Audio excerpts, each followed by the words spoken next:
කාරුණික පින්නතුනි අද දවසේ මා කතා කරන්න බලාපොරොත්තු වන්නේ ගිය මාසේ පොයට අපි සාකච්ඡා කළා පංචශීලයේ පළවෙනි ශික්ෂාපදේ මතකයිනේ ප්‍රාණඝාතය සම්බන්ධව. අද සාකච්ඡා කරන්න බලාපොරොත්තු වන්නේ දෙවන ශික්ෂාපදයේ සම්බන්ධව. කියන්නේ අදින්නාදාන විරමණී සික්ඛාපදං සමාදියාමි කියන ශික්ෂාපදය. අදින්නාදාන කියන්නේ නොදුන් දෙයක් ගැනීම කියන එක. ධර්මයට අනුව නොදුන් දෙයක් ගැනීම සිදුවන්නේ මුලින්ම මනසෙන්. භෞතිකව නෙමෙයි. ඒක තියෙන තීරණාත්මක සාධකය වන්නේ මනසෙන්. ඒ නිසා අපිට දැන් පේනවා මේ ශික්ෂාපද පහේම වැදගත්ම දේ තමයි මේ ශික්ෂාපද පහේම තිබෙන සිහිය. සිහිය තමයි වැදගත්ම කාරණාව. එතකොට සිහිය අපට හරිම වැදගත්. මොකද සිහිය නැති වුණොත් ශික්ෂාපද සියල්ලම කැඩෙනවා. දැන් සාමාන්‍ය භෞතික ජීවිතේ ප්‍රායෝගික ජීවිතේ අපි අතරින් ශික්ෂාපද කැඩෙනවද සාමාන්‍ය? විශේෂයෙන් මොබින් පංචශීලීය සම්බන්ධ ශික්ෂාපද කැඩෙන්න පුළුවන්. කැඩෙන්න පුළුවන්. ඒ කැඩෙන හැම අවස්ථාවකම නැත්නම් කැඩිච්ච හැම අවස්ථාවකම දිහා ඔබ බැලුවොත් ඔබට පේනවා ඒක කැඩෙන්න පුළුවන්කම තිබෙන්නේ අපි ගොඩක් සිහියට බර නොවි වැඩ කරා. සිහියෙන් අපි ඉන්නවා නම් ශික්ෂාපද කැඩෙන්නේ නැහැ බොහෝ වෙලාවට. ඒ නිසා සිහිය හරි වැදගත්. දැන් අපි මේ හැම වෙලාවෙම භාවනාමය කටයුත්තක් සම්බන්ධ කරන්නේ ඒකයි. ඉතින් අදින්නාදාන කියන ශික්ෂාපදයට පැමිණියාම සිහිය හරිම වැදගත්. සිහියෙන් ඉන්නවා කියන එක හරිම වැදගත්. දැන් අපි බලමු මේ ප්‍රශ්න මම අත් වශයෙන් මේක ඉංග්‍රීසි භාෂාවෙන් මම අර මණ්ඩේ කරනවානේ ප්‍රෝග්‍රෑම් එකක් මම කියවනේ ඔබට මෑතක මම පටන් ගත්තා කියලා මේ Q&A sessions වගේ. ඒ කියන්නේ දැන් ඒකේ අත් වශයෙන්ම දැන් සුරාමේරයත් ඉවරයි අත් වශයෙන් මේකේ. ප්‍රාණඝාතය ශික්ෂාපදය ගැන කතා කරා, අදින්නාදාන ශික්ෂාපදය, කාමසුමිච්ඡාචාර ශික්ෂාපදය, මුසාවාදා ශික්ෂාපදය, සුරාමේර ශික්ෂාපදය. ඉතින් දැන් මට පුළුවන් ඒකේ මම කතා කරපු දේවල් ටික මම සිංහලෙන් මම මේක නොකරපු නිසා ඔබත් එක්ක සාකච්ඡා කරන්න. මුලින්ම අදින්නාදාන නොදුන් දෙය ගැනීම වේරමණී කරන්නේ නැහැ. සික්ඛාපදං නොදුන් දෙය නොගන්නවා කියන සික්ඛාපදං. ශික්ෂාපදේ කියන්නේ ඩිසිප්ලිනරි රූල් එක. ඩිසිප්ලින් වෙන්න. ඒක සමාදියාමි මම සමාදන් වෙනවා. එතකොට මේක මේ තමන්ට කරගන්නා වූ පොරොන්දුව. මේක හාමුදුරු කෙනෙක්ටවත් බුදුහාමුදුරුවන්ටවත් කාටවත් කරන එකක් නෙමෙයි. මේක කාට කරන එකක්ද? තමන්ට කරගන්න පොරොන්දුව. ඉතින් අපිට පොරොන්දු දෙනකොට අපි ගොඩක් පරිස්සම් වෙනවා නේද? අපි අනිත් අයට නම් සමහරුත් නම් ගොඩක් බොරු පොරොන්දුත් දෙනවා නේ. නමුත් අපිට දෙනකොට අපි ගොඩක් පරිස්සම් වෙනවා. මොකද හේතුව අපි ඒක සංයමයක් ඇතුව කරන්න ඕන නිසා. ඉතින් පළවෙනිම ප්‍රශ්නේ තමයි කොහොමද අදින්නාදානිය සිද්ධ වන්නේ? කොහොමද කෙනෙක් සොරකම කියන ශික්ෂාපදේ ඒකෙන් වළකිනවා කියන ශික්ෂාපදේ කැඩෙන්නේ කොහොමද කෙනෙක්ගේ? කාරණා පහකින් තමයි කැඩෙන්නේ. බලමු මේක. පළවෙනි හේතුව තමයි ඒ අදාළ වස්තුවට කෙනෙක් ඉන්න ඕන අයිතිකාරයෙක්. හරි? ඒ අදාළ වස්තුවට කවුරු හරි අයිතිකාරයෙක් ඉන්න ඕන. දෙවෙනි එක දැන් ඔබ තේරුම් ගන්නවා ඒ කෙනා ඉන්නවා කියලා. දැන් අපි හිතමු දැන් සමහර ලාවට අපි දන්නේ නැහැ. ඒතර පළවෙනි අවස්ථාවේදී පළවෙනි සාධකයේ වෙන්නේ සාධක පහක් තියෙනවා මේක කැඩෙන්න. පළවෙනි සාධකයේදී ඒ අදාළ වස්තුවට අයිතිකාරයෙක් ඉන්නවා. හැබැයි ඔබ දන්නේ නැහැ. දෙවෙනි සාධකයේදී ඔබ දන්නවා. තුන්වෙනි සාධකයේදී ඔබ උත්සාහ කරනවා ඒක ගන්න. ඒකට ඒකෙදී අත් වශයෙන්ම තියෙන්නේ මේ උත්සාහ කරනවා කියන්නේ මානසිකව ඔබ කල්පනා කරනවා මට මේක ගන්න ඕන කියලා. ඊළඟට හතරවෙනි සාධකය තමයි ඔබ උත්සාහ කරනවා විවිධාකාරයෙන් මේ වස්තුව ඔබ පුද්ගලයා ලබා ගන්න. අවසානයේදී ඔබ එය ලබා ගන්නවා. ඒතකොට දැන් මේ කාරණා පහම සිද්ධ වන්න ඕන අදින්නාදානිය සිද්ධ වෙන්න.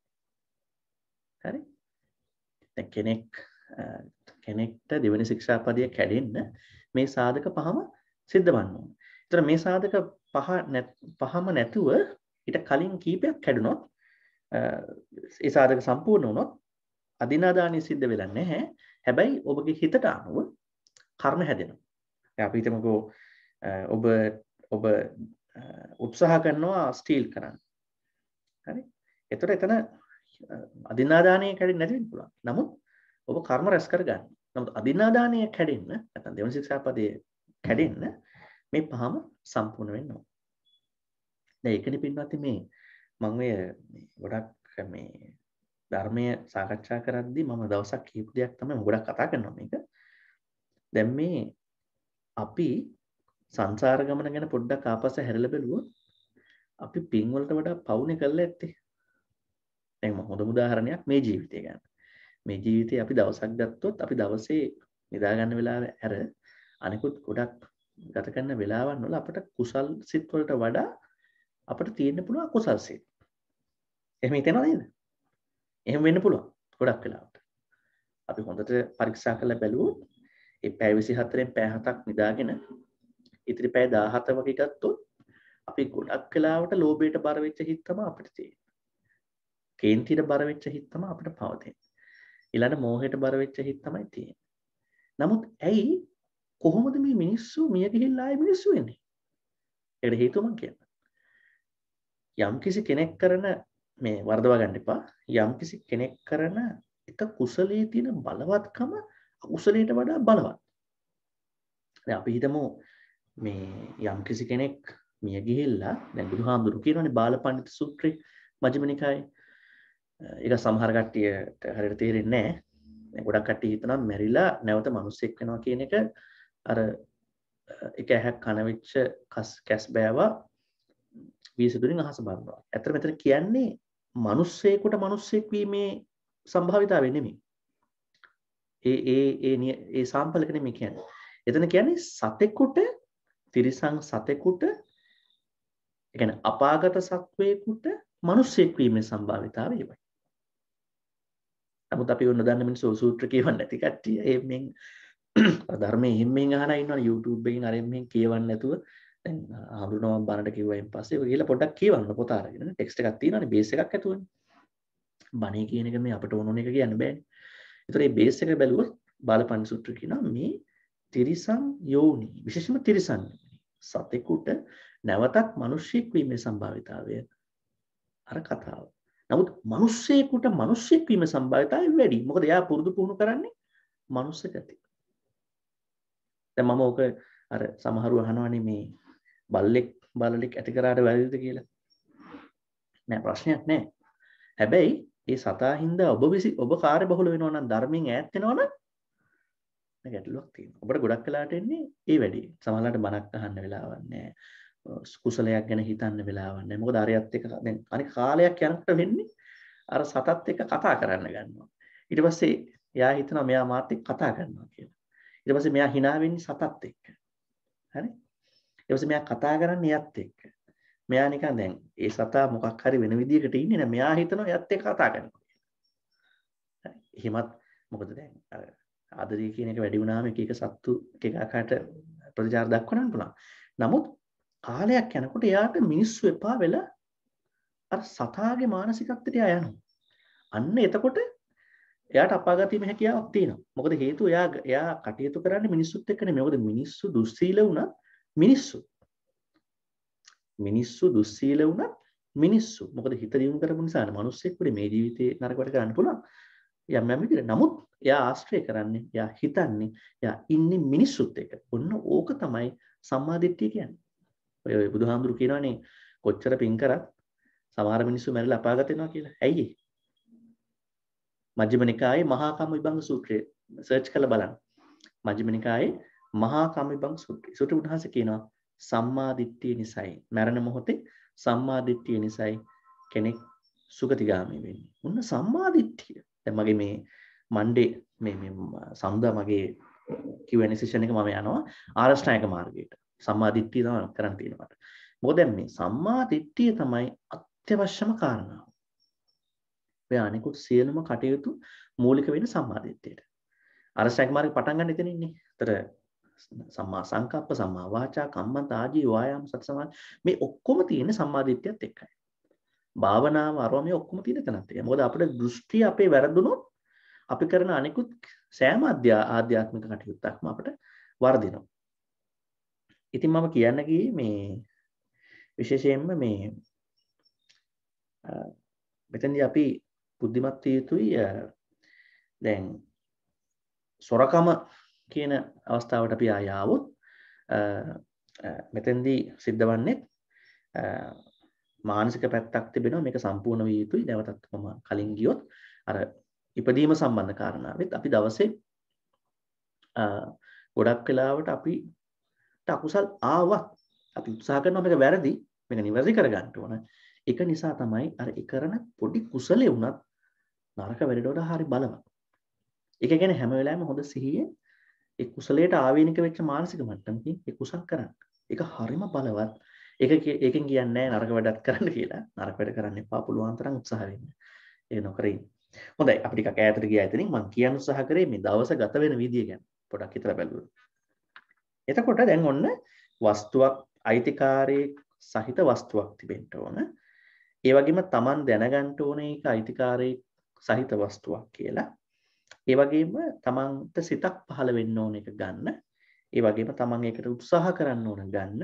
මේ කාරණා හරහා ඔබ ඒ අනුන් සතු වස්තුව ගැනීම. මේ පහ තමයි අදින්නා දානයේ සිදුවෙන කාරණා පහ. ඒතර මේ පහෙන් මේවා සිද්ධ නොවුනොත්, මේ සාධක සිදු නොවුනොත් ඒ අදත්තා දානයක් වෙන්නේ නැහැ.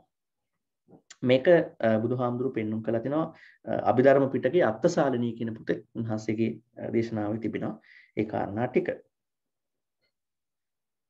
ඊතර තව ඊළඟ ප්‍රශ්නයක් තිබෙනවා. ඔබගේ ප්‍රශ්න ටික දැන් හදාගන්න. අන්තිමට අපිට දැන් වෙලාව යනවා ඔක අහන්න. ඔළුවට දැන් ටික ටික හදාගන්න මේ අදින්නා දානය සම්බන්ධව තිබෙන ප්‍රශ්න ටික. දැන් ඇයි ගොඩක් මේ ධර්මයේ ප්‍රකාශ කරන අය ස්වාමීන් වහන්සේලා අනෙකුත් අය අදින්නා දානයත් එක්ක පරිත්‍යාගය ගැන කතා කරන්නේ. ඇයි? ඒක හරි. මොකද හේතුව අදින්නා දානයේ අනිත් පැත්ත තමයි දානයනේ. දැන් දෙන දේ ගැනීමනේ අපි කරන්න ඕන. ඒක දානය. ඒ වගේම අපිට පුළුවන් දෙයක් තවත් කෙනෙකුට දීම පරිත්‍යාගය. ඒ ඔක්කොම මේකට සම්බන්ධයි. මේකේ අනිත් පැත්ත ඒක. එතකොට දැන් මට මතකයි මගෙන් ඉස්සරම කෙනෙක් අහපු ප්‍රශ්නයක් තමයි මේ. එයා ලයිබ්‍රරියට යනවලු ඉන්ටර්නෙට් එක පාවිච්චි කරන ඉස්සර. මේක අවුරුදු 10කට කලින් මම බැංකුවේ ඉන්න කාලේ. ඉතින් මේ එයා කියනවා මේ දැන් ලයිබ්‍රරියේ මිනිස්සු කම්පියුටර්ස් පාවිච්චි කරන පරිගණක එක දිගට අර ඒ කාලේ ගොඩක් මේ ඉන්ටර්නෙට් එක එච්චර මේකක් නැහැ. ඒ නිසා එයාගේ මේ ඇහැ යනවලු අනිත් කෙනාගේ ස්ක්‍රීන් එකට. දැන් මෙහෙම කම්පියුටර්ස් 10ක් විතර එක දිගට තියෙද්දි අරයා මොකද්ද කරන්න කියලා යනවලු. මගෙන් අහනවා ඒක අදත්තා දානේද කියලා. දැන් මේ අනිත් කෙනාගේ දේ එයාට නොකිය අපි ඇත්ත වශයෙන්ම නෑ ඕක යනවා එක්තරා විදියක තැනකට. දැන් අපිට ඔය මේ අපිට තිබෙනවානේ අනිත් කෙනාගේ දේ හොයන්න යන්න එපා කියලා උන්වහන්සේ බුදුහාමුදුරුවෝ අපිට කියලා තියෙනවානේ. දැන් අපි ගොඩක් වෙලාට කරන්නේ අපේ වැඩේ කරන්නේත් නෑ. අපි බලනවා අනිත් එක්කෙනා මොකද්ද කරන්නේ කියලා. ඕක අපිට ලොකු මේ මානසික වදයක් වෙන්න පුළුවන්. නේ? දැන් සමහර කට්ටිය ඉන්නවා භාවනා කරන්න එහෙම ගියාම තමන් භාවනාව පැත්තකට දාලා අනිත් අය භාවනා කරනවද කියලා පොඩ්ඩක් බලන්න ගන්නවා. ඔන්න වගේ තියෙනවා. ඉතින් අපිට අනිත් අය කියව ඇත්තටම වැඩක් නෑ. අපි යාට උදව්වක් කරනවා මිසක් භාවනාව කරන්නේ. යාට යහපතක් කරනවා මිසක් එක එක්කෙනා එක එක තැන්වල ඉන්නේ. ඔබ මම මේ ආධ්‍යාත්මික ගමනේ එක එක තැන්වල ඉන්නේ. ඉතින් ඒ නිසා අපිට අනිත් එක්කෙනා කරනවාද යා හොඳද නරකද අපිට වැඩක් නෑ. අපි කරන්නේ අපි වැඩි හොඳට කරගන්නවා. කෙනෙකුට අපහසු නම් ඒ වැඩි කරන්න මට පුළුවන් උදව්වක් මම යාට කරනවා. හැබැයි යාගේ දේ එළිය කතා කරන්න අපිට කිසිසේත්ම අවස්ථාවක් නැහැ. ඒක සම්බන්ධ වෙනවා මේ අරයාගේ ප්‍රශ්නෙට. එයා අහනවා මගේ හිත අනික් කෙනාගේ කම්පියුටර් ස්ක්‍රීන් එක යන. ඒක හරි. මම කිව්වා ඒක අවශ්‍ය නැහැ. ඔයා ඔයාගේ වැඩක් බලාගන්න. මොකද හේතුව ඔයා ඔයාගේ වැඩේ කරගන්න බැරි වෙනකොට ඒකට හරියට සතිය නැති වෙනකොට නේ අනිත් එක්කෙනාගේ බලන්නේ. ඒතර නිසා ඒක අදත්තාදානයක්ම කියන්න බෑ. නමුත් ඒක අනවශ්‍ය වැඩක්. ඉතින් මම අර බද්දවග්ගීය කුමාරවරුන්ගේ කතාව කියුවා යාට. මතකයිනේ? බුදුහාමුදුරුවෝ අර එක කාන්තාවක් පැහැරගෙන ගිහිල්ලා අර ආභරණ එහෙම බුදුහාමුදුරුවෝ හම්බෙන්න එනවනේ බද්දවග්ගීය කුමාරවරු ටික. උන්වහන්සේගෙන් අහනවා ස්වාමීනි මෙන්න මේ වගේ කාන්තාවක් හිටියද කියලා. උන්වහන්සේ කිව්වා එහෙම කෙනෙක් නම් දැක්කේ නැහැ. හැබැයි මගේ ප්‍රශ්නයක් තියෙනවා ඕගොල්ලන්ගේ. තමන් ගැන හොයන එකද වටින්නේ අනුන් ගැන හොයන එකද වටින්නේ. මේ කුමාරවරු බුද්ධිමත් අයලු. ඒක ස්වාමීනි දැන් මේ ආවරණ අරන් පැහැරගෙන ගිහිල්ලා මේ අර කෙනා තමන් ගැන ඒ කියන්නේ ඒක ආත්මාර්ථකාමී නෙමෙයි තමන්ගේ ආධ්‍යාත්මික ගමන හොයන එක තමයි වැදගත් වෙන්නේ. දැන් අපිටත් මම හිතනවා මෙතන ඉන්න ගොඩක් අය ගොඩක් ආධ්‍යාත්මික ගමන අපි කවුරුත් විශේෂයෙන්ම මේ අපි ඔය ග්‍රන්ථරින් දකින්න කරන සමාජයේ ඉන්න අය ගොඩක් ඔයට වඩා ආධ්‍යාත්මයේ දියුණුවයි අපි අපේ වැඩක් බලාගත්තා. අපි අපේ ආධ්‍යාත්මික ගමනේ කොහෙද ඉන්නේ? අපිට මොකද්ද වෙලා තියෙන්නේ? අපි මේ අපේ ඇතුළ දිහා බැලීමේ ක්‍රමයක් අපි ගත්තා නම් අපි ගොඩාක් දියුණුයි. ඒ නිසා මම යාර කිව්වේ ඒක අදත්තාදානයක් නෙමෙයි හැබැයි අනවශ්‍ය වැඩ. මේ ඔයාගේ වැඩ ටිකක් ලයිබ්‍රරියට යන්නේ ඇයි? ඒ වැඩේ කරගෙන යනවා මිසක් ඒක අවශ්‍ය නැහැ. ඒ නිසා ඒ වගේ තියෙනවා. ඊළඟ ප්‍රශ්නේ තමයි මේ අදින්නා දාණය ආරෂ්ඨායක මාර්ගය තුල නියෝජනය වෙනවාද කියන එක. හොඳ ප්‍රශ්නයක් ඒක. ඔව්. දැන් සම්මා දිට්ඨි, සම්මා සංකප්ප, සම්මා වාචා, සම්මා කම්මන්ත. සම්මා කම්මන්ත කියන එක කොටස් තුනක් තියෙනවානේ. ප්‍රාණඝාතයෙන් වැළකීම, අදත්තා දාණයෙන් වැළකීම, කාමයේ වර්ධව හැසිරීම. නැත්නම් සම්මා කම්මන්ත කියන තැන පැහැදිලිවම පෙන්වන්න කරනවා අදින්නා දාණය. සයික ආරෂ්ඨායක මාර්ගයේ පැහැදිලිවම කියලා තියෙනවා. ඊළඟට කරණීය මෙත්ත සූත්‍රයේ දෙවන ශික්ෂාපදයට අදාළව කාරණා සාකච්ඡා කරලා තියෙනවා කියලා. ඔව්. දැන් කරණීය මෙත්ත සූත්‍රය කවුරුත් මෙතන සජ්ජායනා කරනවානේ හැමදාම සජ්ජායනා කරන්න නැත් මේක ඇති. ඔයාලා මතක ගන්න මේ සූත්‍රයේ මුල් භාගයේ කතා කරනවා නිවනට පැමිණෙන්නට කැමැති පුද්ගලයෙකු විසින් පිළිපැදිය යුතු ගුණාංග කීයද? කීයද? හොඳ ප්‍රශ්නයක් ඈ. නිවනට පැමිණිය යුතු කරණීය මත්ත කුසලේන යන්තං සන්තම් පදං අபிසමිත. යන්තං සන්තම් පදං යම් වූ ශාන්ත වූ පදයකට ස්ථානයකට පැමිණෙන්නට කැමැත්ත වුන් විසින් යන්තං සන්තම් පදං අபிසමිච්ච කියලා මුලින් කියනවා කරණීයම් මත්තං කළ යුතුයි මොනවද? අත්ත කුසලේන අත්ත කුසල. අත්ත කුසල කියන එක මම නම් කියන්නේ මේ skillful person කුසල වැඩ කරන කෙනෙක් නිවනට පැමිණෙන්නට කැමති කුසල කටයුතු කරන කෙනෙක් විසින් නිවනට පැමිණෙන්නට එයා බලාපොරොත්තු වෙනවා එම පුද්ගලයා විසින් කියන අපි කවුරුත් එහෙමනේ කාරණා 15ක් කළ යුතුයි. මම අත් වශයෙන් මේ සම්බන්ධව පොතක් ලිව්ව එක මේ අත් වශයෙන් මේක ජපන් භාෂාවට පරිවර්තනය කරපු පොතක්. මගේ ටෝක් එක සම්බන්ධව මේ skillful habits කියලා. දැන් අපි දන්නවනේ කුසල් 10ක් තිබෙනවා. ඒ කුසල් 10 කුසල් පුරුදු වලින් තොරව කරන්න බෑ. දැන් අපි ගොඩක් අය වැටලා ඉන්නව නතනයි. දැන් මොනවද කුසල් 10? ප්‍රාණඝාතය, අදත්තා දාණය, කාමමිත්‍යාචාරය. ඊළඟට මුසාවාදය. ඊළඟට වචනින් වෙන අනිත් වර්ග තියෙන මොනවද? සම්පප්පලාප, පරුසා වාචා,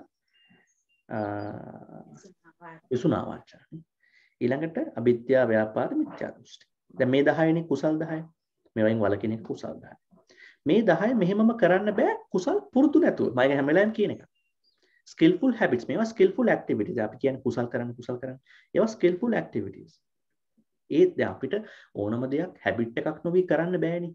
දවස් දෙකක් කරයිනේ. දැන් අපි හොඳ දේවලුත් habit එකක් වුණොත් නේ අපිට කරන් යන්න පුළුවන් නේ. එහෙම නේද? පුරුද්දක් නොවුනොත් කරන්න බෑ නේද? අපි දවසක් කරයි දෙකක් කරයි ඊට පස්සේ යතහැරලා දානවා. සමහරව භාවනා කරනවා වගේ නේද? සමහරව එහෙමනේ දවස් දෙකක් භාවනා කරලා අපුම්ම. පැය ගාණක් ඉඳන් ඉන්න මොකද කියලා නේ. ඒ නොදන්නකම. නේ? එතකොට මේ සූත්‍රය ප්‍රකාශ කරනවා skillful habits තියෙනවා. කීයක් තියෙනවද? 15ක් තියෙනවා. නන්ද ඉගෙන ගන්න. ඒ 15 තියෙන්නේ කරණීය මෙත්ත සූත්‍රය. එතකොට මේක අපි බැලුවොත් සක්කු, උජු, සූජු, සුවචු, මුදු, අනතිමානු, සන්තුස්සකු, සුබරු, අප්පකිච්චෝ, සල්ලහුක බුද්ධි 10 සන්තින්ද්‍රියෝ, නිපකෝ, අප්පගප්පෝ, කුලේසු අනනුබිත්තෝ, නචකුද්දන් සමාචරයේ කිංචේන විඤ්ඤෝපරේ. හරිනේ 15යි. දැන් මේ 15 කියන්නේ යන්න වෙලාව නෑ. දැන් මේ 15න් මෙයා අහන්නේ මෙතන අදින්නා දාන්නට සම්බන්ධ එකක් කමක් තියෙනවා. ඔව්. ඒ මුල හරිය තියෙනවා. දැන් සක්කෝ උජු සූජු මෙන්න මේ දෙක සම්බන්ධයි. උජු සූජු කියන්නේ ඍජු භාවය, කියන්නේ විශේෂයෙන්ම ආධ්‍යාත්මික ඍජු භාවය සහ අවංකකම. උජු කියන්නේ මම කියන්නේ ඒක ඉංග්‍රීසියෙන් කියන්නේ moral uprightness කියලා. සූජු කියන්නේ honesty. එතකොට මේ කුසල් 10 කරන්න බෑ කෙනෙකුට මේ 15 නැතු.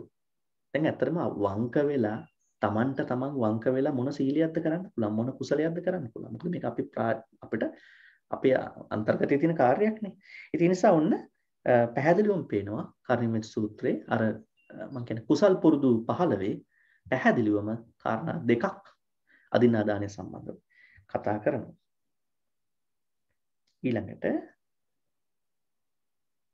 this being late means stealing පමාවීම යම්කිසි කටයුත්තකට පමාවීම අදින්නාදානයක්ද? ඔව්. මම මේක කොටක් කියන එකක්.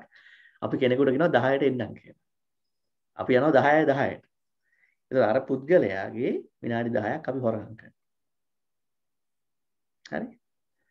ඒතර 10ට එන්නම් කියලා 9:40ට එතෙන්ට යනවා. මේ මිනිස්යාගේ ඊළඟ විනාඩි 20ත් අපි කාලා දානවා. මොකද තාම මොනවා හරි වැඩක් කරන්න දින වෙලාවට යාට. මම කියන්නේ මේ ඕවා එච්චර ලොකුවට හිතන්න නැති වෙන්න පුළුවන් කෙනෙක්. නමුත් මගේ අදහස අනුව අපි කාගේවත් කාලේ හොරකම් කරන්න හොඳ නැහැ. හොරකම නම් හොරකමනේ. ඒතර අපි කාට හරි යම්කිසි පොරොන්දුවක් දෙනකොට මම එන්නම් කියලා අපි දැනගන්න ඕන ඔහුගේ වෙලාවත් ඔහුගේ හෝ ඇයගේ වෙලාව අපි හොරකම් නොකිරීමක් කර ඇතුව එතෙන්ට යන එක. සමහර කට්ටිය හරි ඉක්මනට යනවා. කියන්නේ 10ට දී 9:00ටම යනවා. ඊට පස්සේ අර කෙනා මොකක් හරි වැඩක් කරගෙන ඉන්නවා නේද? ඒ වැඩෙත් මෙයා වෙනවා. මට මතකයි මේ සිද්ධියක් එක්තරා අවස්ථාවක මේ කැලණි විශ්වවිද්‍යාලයේට පැමිණියා මේ එක්තරා මහත්මයෙක් මෙයා මේ නෝර්ත් වෙස්ටර්න් විශ්වවිද්‍යාලයේ ඉගෙන ගන්න රිසර්ච් කරන කෙනෙක්. එයා එතන හිටපු මහාචාර්යවරයෙක් එක්ක අපොයින්ට්මන්ට් එකක් දාගත්තා. දැන් හම්බෙන්නේ 11ට. උදේ 11ට. ඉතින් අරයා හෙඩ් ඔෆ් ද ඩිපාර්ට්මන්ට්. එයා ගිහිල්ලා ඉතින් උදේ යනවා අත්සන් කරලා ඉතින් වැඩ කරනවා. එයා දැක්කා අර සුදු කෙනා එනවා 9ට වගේ. දැන් අපේ ලංකාවේ තියෙනවානේ ක්‍රමයක් මේ ඕන්ලාවක මොකද හම්බෙන්න බැරි කියලානේ. එහෙම ඉන්නවනේ. ඉතින් දැන් 9 අර ලයිබ්‍රරියට ගියා. ඩිපාර්ට්මන්ට් එක ඇතුලේ ලයිබ්‍රරියට ගිහිල්ලා එයා පොත් බලනවා. දැන් මෙයාත් හිතනවා මෙතෙන්ට දැන් එයි කියලා. නමුත් අරයා ඉන්නේ නෑ. අරයා පොත් බලනවා, පොත් තව ගන්නවා, අර රාක්කවලයි තියෙනවා. හරියටම 10:57ට විතර ඇවිල්ලා තට්ටු කරාලු මේ දොරට. ඒතර ඉතින් මෙයා අර ලංකාවේ ක්‍රමයට කීටි ගිහිල්ලා ඇහුවලු මේ ඔයා මේ 9ට මෙතෙන්ට ආවනේ. ඇවිල්ලා මේ දැන් එන්නේ විනාඩි දෙකකට කාලේ. ඔව් 9ට ආවා. හැබැයි ඔයත් එක්ක අපොයින්ට්මන්ට් එක දාගත්තේ 11ට කියලා. නේ? ඒතර අපි මම කියන්නේ මේ වෙන සංස්කෘතියක් හොඳ නැද්ද? මම කියන්නේ අපි කොහෙ ගියත් කොහෙ හිටියත් අපිට තියෙන්න ඕන වෙනත් කෙනෙකුගේ කාලය සොරකම් නොකිරීම. එහෙනම් පැහැදිලිවම අදින්නාදානයට සම්බන්ධ ඒක වස්තුවක් නොවෙන්න පුළුවන්. අපි බැලුවොත් අරකට දාලා the object has an owner. ඔව් ඒ කාලේ යාගේනේ. ඒතර ඔබ දැනගන්නවා. සමහරව දන්නෙත් නෑ මේක අනුන්ගේ කාලේ වරකම් කරනවා කියලා. ඒතර එහෙම තියෙනවා. අන්තිමට ඒ කාලය ඒ අනික් කෙනාගේ කාලය. ඒ අපි උත්සාහ කරනවා හැම වෙලාවෙම වෙලාවට ඒ කටයුත්ත කරන්න. ඒක ලොකු ලක්ෂණයක්. ඔබ වෙලාවට දැන් මට මතකයි මේ අත වශයෙන්ම ඔහු මේ මගේ මාව රෙකමන්ඩ් කරපු මහාචාර්යවරයා වික්ටෝරියා විශ්වවිද්‍යාලයට. ඔහු ගැන කෙනෙක් කියපු කතාවක් තමයි මාත් එක්ක මේ හරිම හොඳයි කොහොම හොඳයි තියෙන virtues හැබැයි එක virtue එකක් තියෙනවා. පොඩි ප්‍රශ්නයක් තියෙනවා. මොකද්ද කිව්වේ? වෙලාවට එන්නේ නැහැ කිව්වා. ඉතින් ඒ අර ඔක්කොම ටිකේ වතුර යනවානේ. සමහර කට්ටිය ලංකාවෙත් ඔක් කරනවානේ. මේ හරිම හොඳ කෙනා බොහොම හොඳයි. බොහොම හොඳට කටයුතු කරනවා. හැබැයි පොඩි අවුලක් තියෙනවා. ඉක්මනට කේන්ති යනවා. ඔක්කොම ටික ඉවරයි. හරි ඉක්මනට කේන්ති යනවා. අන්න ඒකයි දැන් අපි හරි පරිස්සම් වෙන්න ඕනේ මිනිස්සු අනිත් මිනිස්සුන් අර්ථකථන දෙන්න විදිහ ගැන. හරි ඉක්මනට කේන්ති යනවා. අර ඔක්කොම කියපුවා ඉවරයි. ඒ නිසා අපි වෙලාවට වැඩක් කරන එක හරිම වැදගත්. ඒක ඉතින් අපි පෞද්ගලික ගුණයක් කරගන්න එක තමයි තියෙන්නේ. හරි හොඳයි අපිට. ඊළඟට බණ අහන වෙලාවට භාවනා කරන බණ අහන වෙලාවට මේක කියන්නේ මේ වැඩ කරන වෙලාවේ ධර්මයේ අරව මේවා හෑන්ඩ් ෆෝන් එකකින් බලන එක හොඳද කියලා. මේ කෙනෙක් වැඩ කරන කෙනෙක් ඇත්ත වශයෙන්ම. ඔව් ඒක කියන්න තියෙන්නේ මෙහෙමයි. දැන් වැඩ කරන වෙලාව වෙන කෙනෙකුගේ ඉතින් වැඩ කරන්න ගිහලා ගොඩක් අය නේ. තමන්ගේ වැඩක් නෙමෙයි ගොඩක් කරලා ගන්න. තවත් කවුරු හරි කෙනෙකුට ගිහිල්ලා වැඩ කරනවා. ඒකට පඩියක් ගෙවනවා තමන්ට. නේ? එහෙමනේ. එයා පඩියක් ගෙවනවා මෙයාට. ඒතර ඒ කාලේ අරයට දෙන්න ඕනේ කියන්නේ. ඒ නිසා එතනදී බණ වුණත් සර්ච් කරන එක එච්චර හොඳ නෑ. මොකද අපි එතනත් ඉතින් එයාගේ කාලේ අපි අරගෙන අපි වැඩක් කරගන්න යන්නේ. මේ ප්‍රශ්නයක් එතන තියෙනවා.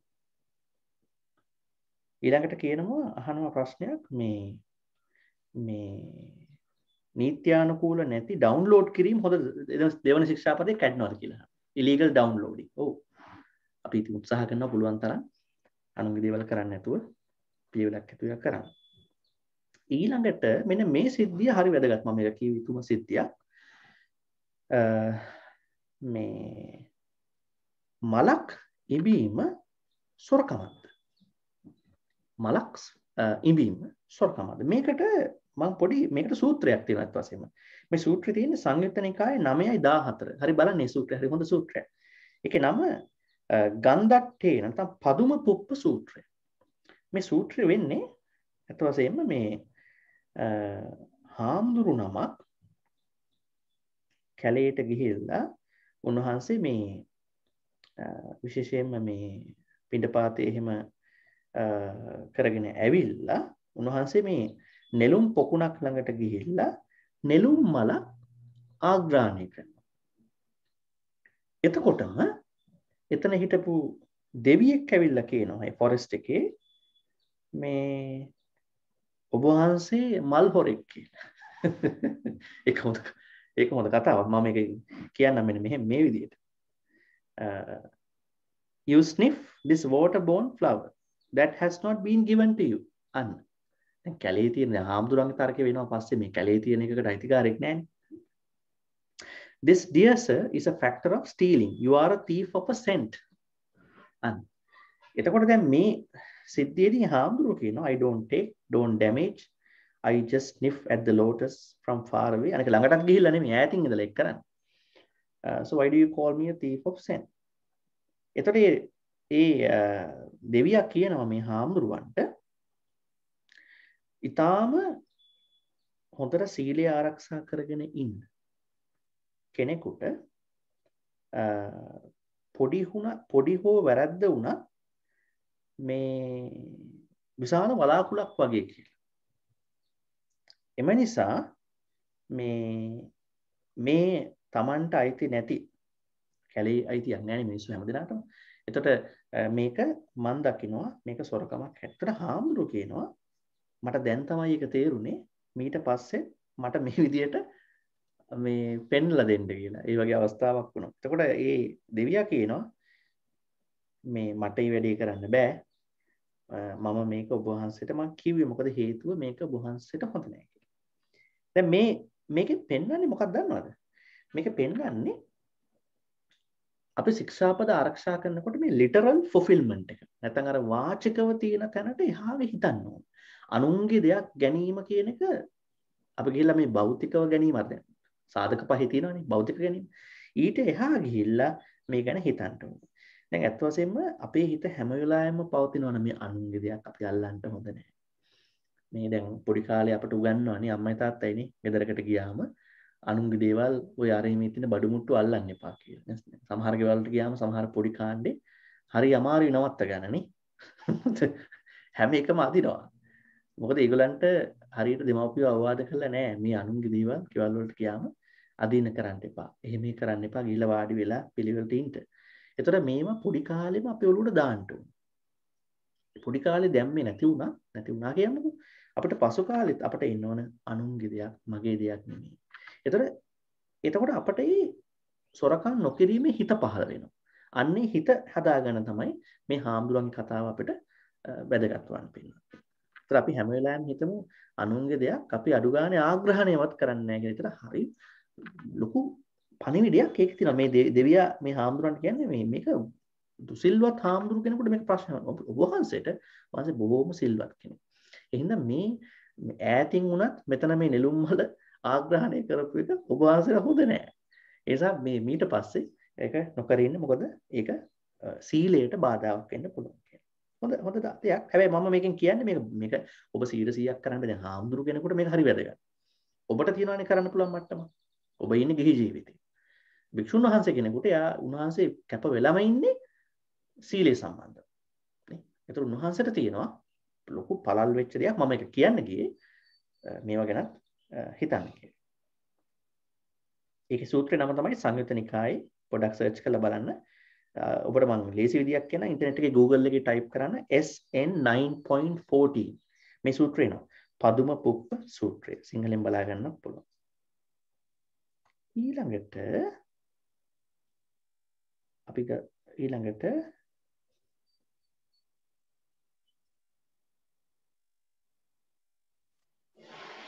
දැන් අපි උත්සාහ කරොත් ඒ අතරේ ඔබගේ ප්‍රශ්න මොන හරි තිබෙනවා කාට හරි ප්‍රශ්නයක් අපි පොඩ්ඩක් අහලා අපි ඊළඟ ප්‍රශ්න වලට යමු මේ ශික්ෂාපදේ ගැන හරි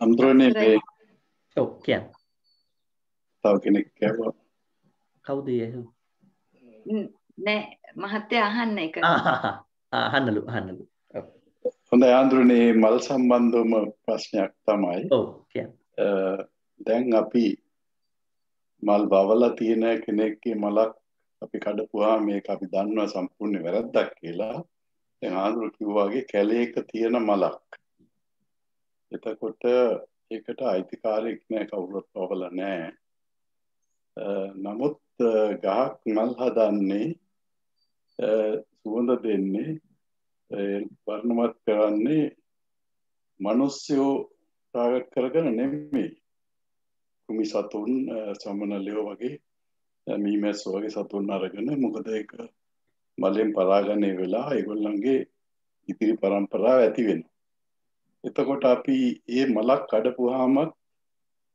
කඩලා අපි කියමු මේ ඊළ පූජා කරනවා කියලා. ඉතින් එතන අපි හොරකමක් නේද කරන්නේ ගහට හොරකමක්. ඔව් ඉතාම හොඳ ප්‍රශ්නයක්. ඔව් දැන් මෙහෙමයි. මේක දැන් මේ හාමුදුරුවන්ගේ සිද්ධි මේ සූත්‍රයක් මේකට වශයෙන්. මේ අපිට ත්‍රිපිටකයේ සංයුත්ත නිකායේ තිබෙන ප්‍රකට සූත්‍රයක් මේක. දැන් මේ සූත්‍රයේ හාමුදුරුවන්ට දෙවියා කියනවානේ මේ ආග්‍රහණයත් සොරකමක් කියලා. ඒ කියන්නේ මේක ගැඹුරින් හිතුවම එතනත් සොරකමක් වෙන්න පුළුවන්. දැන් මල් පූජා කිරීමේදී මම දකින අදහස තමයි දැන් අද මිනිස්සු කඩේට ගිහිල්ලා මල් ටිකක් අරන් ඇවිල්ලා පූජා කරන එක හරි.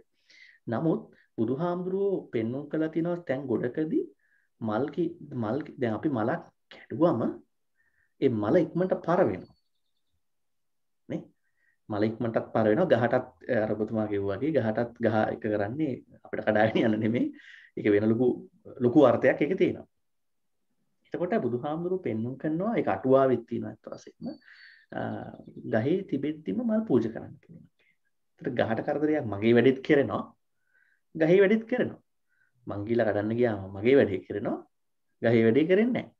ඉතින් ඒක ලොකු චින්තනයක්. නමුත් දැන් මේ සංස්කෘතික රාමුවත් එක්ක අපි ඇවිල්ලා තියෙනවා විවිධ තැන්. ඉතින් කෙනෙකුට හිතන්න පුළුවන් තැන මට කියන්න බෑ මේක කරන්න එපා කියලා. ඒක හොඳ නෑනේ. නමුත් කෙනෙකුට හිතන්න පුළුවන් තැන මං කොහොමද යමක් පූජා කරන්න කියලා. නමුත් දැන් අපි සංස්කෘතික රාමුවට ගියාම ඒ මල් පූජාවන් තිබෙනවා. ඒවට අවශ්‍යතා තියෙනවා. නමුත් මේ ගැඹුරු අර්ථයට ගියාම එතන අපිට හිතන දෙයක් තියෙනවා. අපි මේ එක පැත්තකින් පරිසරයට කරන දෙයක් සම්බන්ධව අනිත් පැත්ත මොකද දැන් අර කිව්වා වගේ මේ මල් හැදෙන්නේ ඒවයින් රෝන් ගන්නවා සත්තු ගොඩක් නේ. ගොඩාක් සත්තු වෙලා ගන්නවා ඒවයින්. මොකද දැන් ඒගොල්ලන්ට තියෙන දෙයක් නැති වෙන්නේ. ඒගොල්ලෝ දැන් ඒතර ඒ ගහේ නෑ. මොකද කරන්නේ? තවත් ගස් වලට යන්න ඕනේ. ඒතර ඒ ගස් වලට ගිහිල්ලා කැඩුවයින් පස්සේ ඒකත් ප්‍රශ්නයක් වෙනවා. ඉතින් ඒ නිසා දැන් අපේ ආධ්‍යාත්මික අදහසට මල් පූජා කිරීමේදී හොඳම දේ මම දකින්නේ ගැඹුරු අර්ථයෙන් ගත්ත ඔබ මල් පූජා කරන්නේ කිසි ප්‍රශ්නයක් නැහැ. කිසිම ගැටලුවක් නැහැ. නමුත් ගැඹුරු අර්ථයක් හිතුවොත් ඒක කරන ගමන් හිතන්න කවදා හරි තැනකදී ඔබට යන්න පුළුවන් නම් ගහේ තියෙද්දිම මේ මල් බුදුහාමුදුරන්ට පූජා වේවා කියලා. හිතන සුද්ධ වෙන්න ඕනේ. ඒතර මේ මල් කවදා හරි පරවෙල යනවා වගේ අර කියන ගාතාවල ඉන්නේ මගේ ශරීරය පූජේමි බුද්ධං කුසුමේන නේන පුඤ්ඤේන මේතේනනේ චහෝත මොක්ඛං පුප්පම් මිලා යති යතා ඉදම්මේ කායෝ තථා යති විනාශ භාවන්නේ මගේ කය විනාශ වෙලා යනවා වගේ මේ මනුත් විනාශ වෙනවා. දැන් මේ මල් විනාශ වෙලා යනවා වගේ පාරන වගේ මගේ ශරීරයත් විනාශ වෙනවා. ඒ නිසා එහෙම දියුණු තැනකට එන්න බලන්න. නමුත් මම කියන්නේ මේක කරන්න එපා කියලා. ඒක සංස්කෘතික කටයුත්තක්. හැබැයි හොඳටම හිතුවොත් දැන් අපි අද ඇවිල්ලා තියෙනවා මේ ලෝකෙම පරිසරය ගැන කතා කරන කාලයක්නේ. ඒතර අද ඇවිල්ලා තියෙනවා පරිසරය ගැන මීට වඩා අපි මේ හිතන්න ඕන කියන තැන. ඒතර මේ හිතන තැනේදී කෙනෙක් අහන්න පුළුවන් ඇයි මේ ගිහිල්ලා දැන් මලක් කඩලා ගිහිල්ලා පූජා කරපු ගාම මෙතන ඉවරනේ. මලක් ටික්මන්ට පර වෙනවා. ඉතින් එහෙම තියෙනවා. ඒ නිසා ඒක හරි. ඒ චින්තනේ හරි. ඉතින් ඇත්ත වශයෙන්ම එක පැත්තකින් ගහට හොඳක් නේ අනිත් එක එක්තරා විදිහක සොරකමක් තමයි. ඒකේ පැත්තක් එහෙම තියෙනවා. අඳුනේ මටත් මේ ප්‍රශ්නෙම හිතිලා තිබුණා. ඒකේ තව පැත්තකුත් මට හිතුණා දැන් මීමැස්සෝ සමනලියෝ වගේ අය පැණි බොනවනේ. ඒගොල්ලන්ට කෑම හදා ගන්න එක නවත්තලා තමයි අපි මල් කඩාගන්නේ. ඔව්. මලක් පූජා කරනවට වැඩි මම දැකලා තියෙනවා ලංකාවේ අර හඳුරනමක් නිකන් ලොකු දුරක් මල් මිනිස්සු මල් කඩලා දාලා මල් උඩින් තමයි ඇවිදගෙන යන්නේ හඳුරව තව තැනකට. ඔව්. මිනිස්සු එක මොකද කරනවද කියලා මට තේරෙන්නේ නැහැ. කියන්නේ සත්තුත් පෑගිලා මැරෙනවා. ඉතින් ගස් වලටත් හොඳ නැහැ සත්තුන්ටත් හොඳ නැහැ. ඉතින් මේ වගේ දේවල් කරන්නේ මොකද කියලා. ඔව් දැන් ඒ වගේ තැන්වලදී මේකයි දැන් මේ අපි හිතන විදිහේ චින්තනය ගිහිල්ලා නැහැ ඒ තැන්වලට. ඒවා ගොඩාක් කලාවට අභිචාර විදිහත් එක්ක යන වැඩ. ඉතින් දැන් ඒ හාමුදුරුවෝ එක ගිහිල්ලා මොනවා හරි තව අපි හිතනම හොඳ වැඩක් කරනවා ඇති. නමුත් ඉතින් නෑ ගොඩක් ඈත දුරක ඉඳන් මේ හාමුදුරුවෝ ලොකුම මහාමල් ගොඩක් කොහින් කඩාගෙන එනවද දන්නේ මිනිස්සු. ඒක තමයි. ඉතින් මම හිතනවා මේ අර ඔය ආමිස පූජාව වුණත් එක්තරා සීමාවකට තමයි වෙන්න ඕනේ. ඒක ඕනකට වඩා කරන්න ගියොත් ප්‍රතිපත්තිය නැති වෙලා යනවා. දැන් අපි මේ ප්‍රතිපත්තිය තුළනේ දැන් මේ කතා කරන්නේ. ආමිසේ තියාගන්න ප්‍රතිපත්තිය පවත්වාගෙන යන්න. එහෙම නැතුව මේ ආමිසයෙන් ප්‍රතිපත්තිය කරන්න ගියොත් ප්‍රශ්නයක් වෙනවා. ඒ නිසා ඒ වගේ ගොඩක් ගැටලු තියෙන්න පුළුවන්. අනිත් එක දැන් මේ කඩන මල් ප්‍රමාණය නේ. ඉතින් ඒ වගේ ගොඩාක් දේවල් තිබෙනවා. ඒවා ගැටලුකාරී තැන් ඉතින් අපි සවිඥානික වෙනවා. මෙහෙම නෙමෙයි වෙන්න ඕන. මීට වඩා බුද්ධිමත් විදියක් තියෙනවා පූජා කරන්න කියලා. ඔන්න උතන්ටයි අපි එන්න ඕන වෙනත්. ඉතින් මම හිතනවා අපි මේ සාකච්ඡාවේ එක අරමුණක් ඒක. ඉතින් සායනස ගෙදරවත් මල් පූජා කරොත් මොකද වෙන්නේ? ගෙදරවත් මල් කල්. ඒක තමයි. දැන් එතන වුණත් තියෙන්නේ ඕක තමයි වැඩි. දැන් ගෙදර සමහර ලොකු ප්‍රශ්නයක් ඔක. දැන් අපි එක තැන්වලට අපි කතා කරන්න කියොත් පොඩි සමහර තැන්වල පොඩක් පරිස්සම් වෙන්න ඕන. ඉතින් තමන්ගේ පැත්තට ගන්න එපා ඔක. පෞද්ගලිකව ගන්න එපා. පොදුවේ අපි මේක කතා කරමු. පොදුවේ කතා කරොත් අර වගේ අදහසක් එතන තියෙනවා. නැත්තම් වෙන්නේ ඒක නිකන් ඒ තමන් කරන කටයුත්තට හානියක් වෙනවනේ.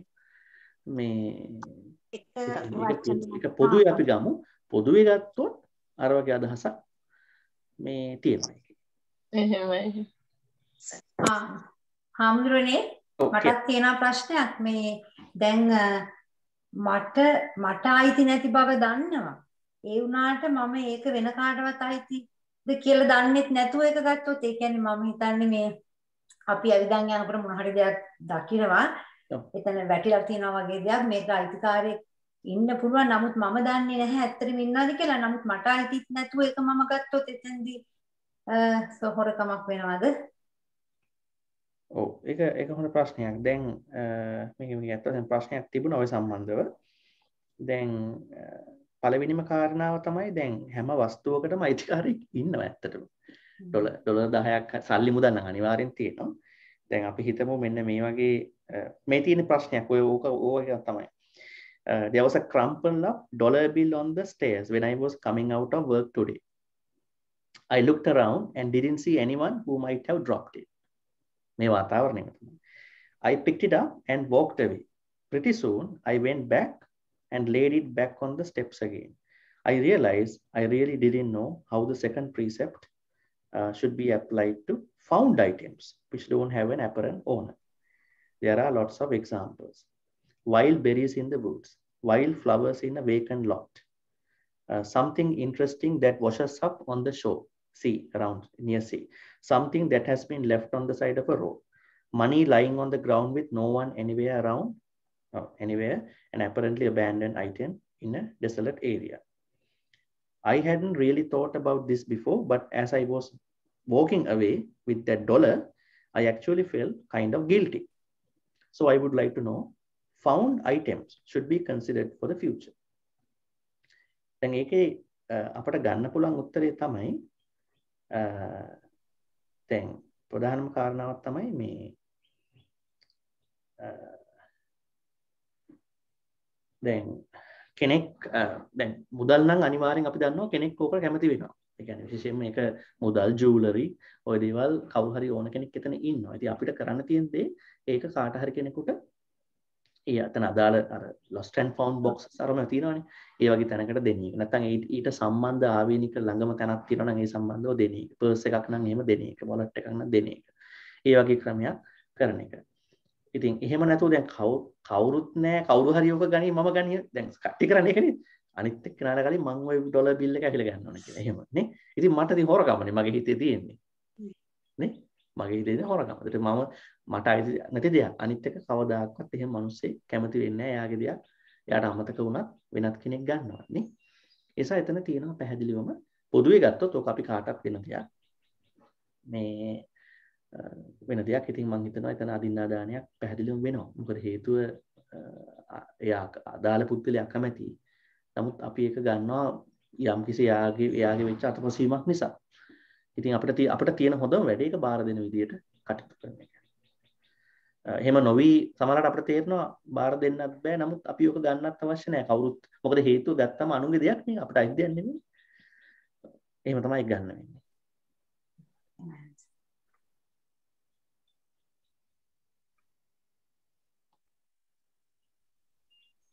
ආමඳුරනේ අදත්තාදාන කියන එක පටිච්ච සමුප්පාදයට දාලා බලන්න පුළුවන්ද? වහා බලන්න පුළුවන්ද? ඔව් පුළුවන්. අපි දන්නවා සෑම මානසික ස්වરૂපයක්ම සිද්ධ වන්නේ තවත් හේතුවක් නිසා. ඒක ඵලයක් කියලා ගත්තොත් තව හේතුවක් තියෙනවා. ඇයි මම අදත්තාදානයට යොමු වන්නේ? හේතුව මට සිහිය නැහැ. දැන් ඩොලර් බිල් එක වැටිච්ච එක හරි මල් හරි ඊළඟට දැන් ලොකු ඒවා තියෙනවානේ. මොනවද ලොකු forms of මේ දේවල්. දැන් අපි ගත්තොත් මේ වගේ දේවල් මේ අපි හිතමු බැංක් කියන්නේ විශාල මුදල් රොබරිස් තියෙනවා නේ. ඔය හැම තැනකම මිනිස්සෙක්ගේ හිත වෙනස් වෙලා තිබෙනවා. හිත කියන එක අකුසලයට බර වෙලා තිබෙනවා. ඒතර එතන ඉඳලා අර සාමාන්‍ය Tamanට අයිති දෙයක් පාරේ වැටිච්ච තැන දක්වාම නැත්තම් තවත් එහා ගියොත් හිතින් දැන් අපි හිතිනුත් අනුන්ගේ දේවල් අල්ල ගන්නවා නේද? එහෙම එකක් අහලා තියෙනව නේද? කොහෙද ඒක අහලා තියෙන්නේ ඔබ? ඒක කොහෙද තියෙන්නේ පේනවා. මේ කතාව. ඒක තියෙන්නේ උපක්ලේශවලනේ. උපක්ලේශ ගැන අහලා තියෙනව නේද? උපක්ලේශ කියලා වර්ගයක් තියෙන්නේ මම හිතන්නේ 16ක් විතර. ඒක තියෙන්නේ ලෝභය වගේ ගන්නේ. ලෝභයත් ටිකක් ඒ වගේ අනේක තමයි ඒක තියෙන්නේ. ලෝභයට සම්බන්ධ කරලා තියෙන්නේ. ඒකට කියන්නේ අභිජ්ජාව සහ විසම ලෝභය. දැන් විසම ලෝභය කියලා කියන්නේ මේ අනුන් සතු වස්තු වලට තිබෙන ලෝභය. ඒක ගන්න දින ආසාව. ඒතකොට දැන් අර ලොකු මූල්‍ය වංචාවකුත් එක්ක මේ දක්වා අපිට මේ වගේ පොඩි දෙයක් සම්බන්ධව ගත්තොත් එතන අනිවාර්යයෙන්ම අදත්තාදානෙ තියෙනවා. ඒ නිසා අපි උත්සාහ කරන්න අපේ නැති දෙයක් මනසින්ම නොගැනීම. ඒක තමයි එතන කියන ප්‍රධානම මේ කාරණාව. ඊළඟට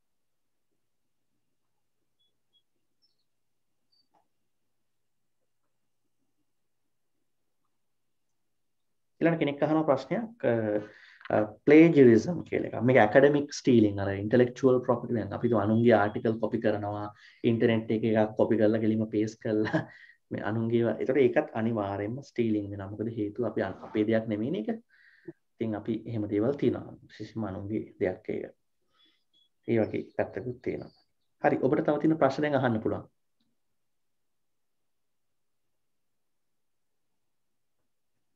එනිසා අර කලින් ප්‍රශ්නෙට උත්තරේ පරිසම්පාදයට පැහැදිලිවම සම්බන්ධයි. කිසිම දෙයක් ඒන් තොර වෙන්නේ නැහැ.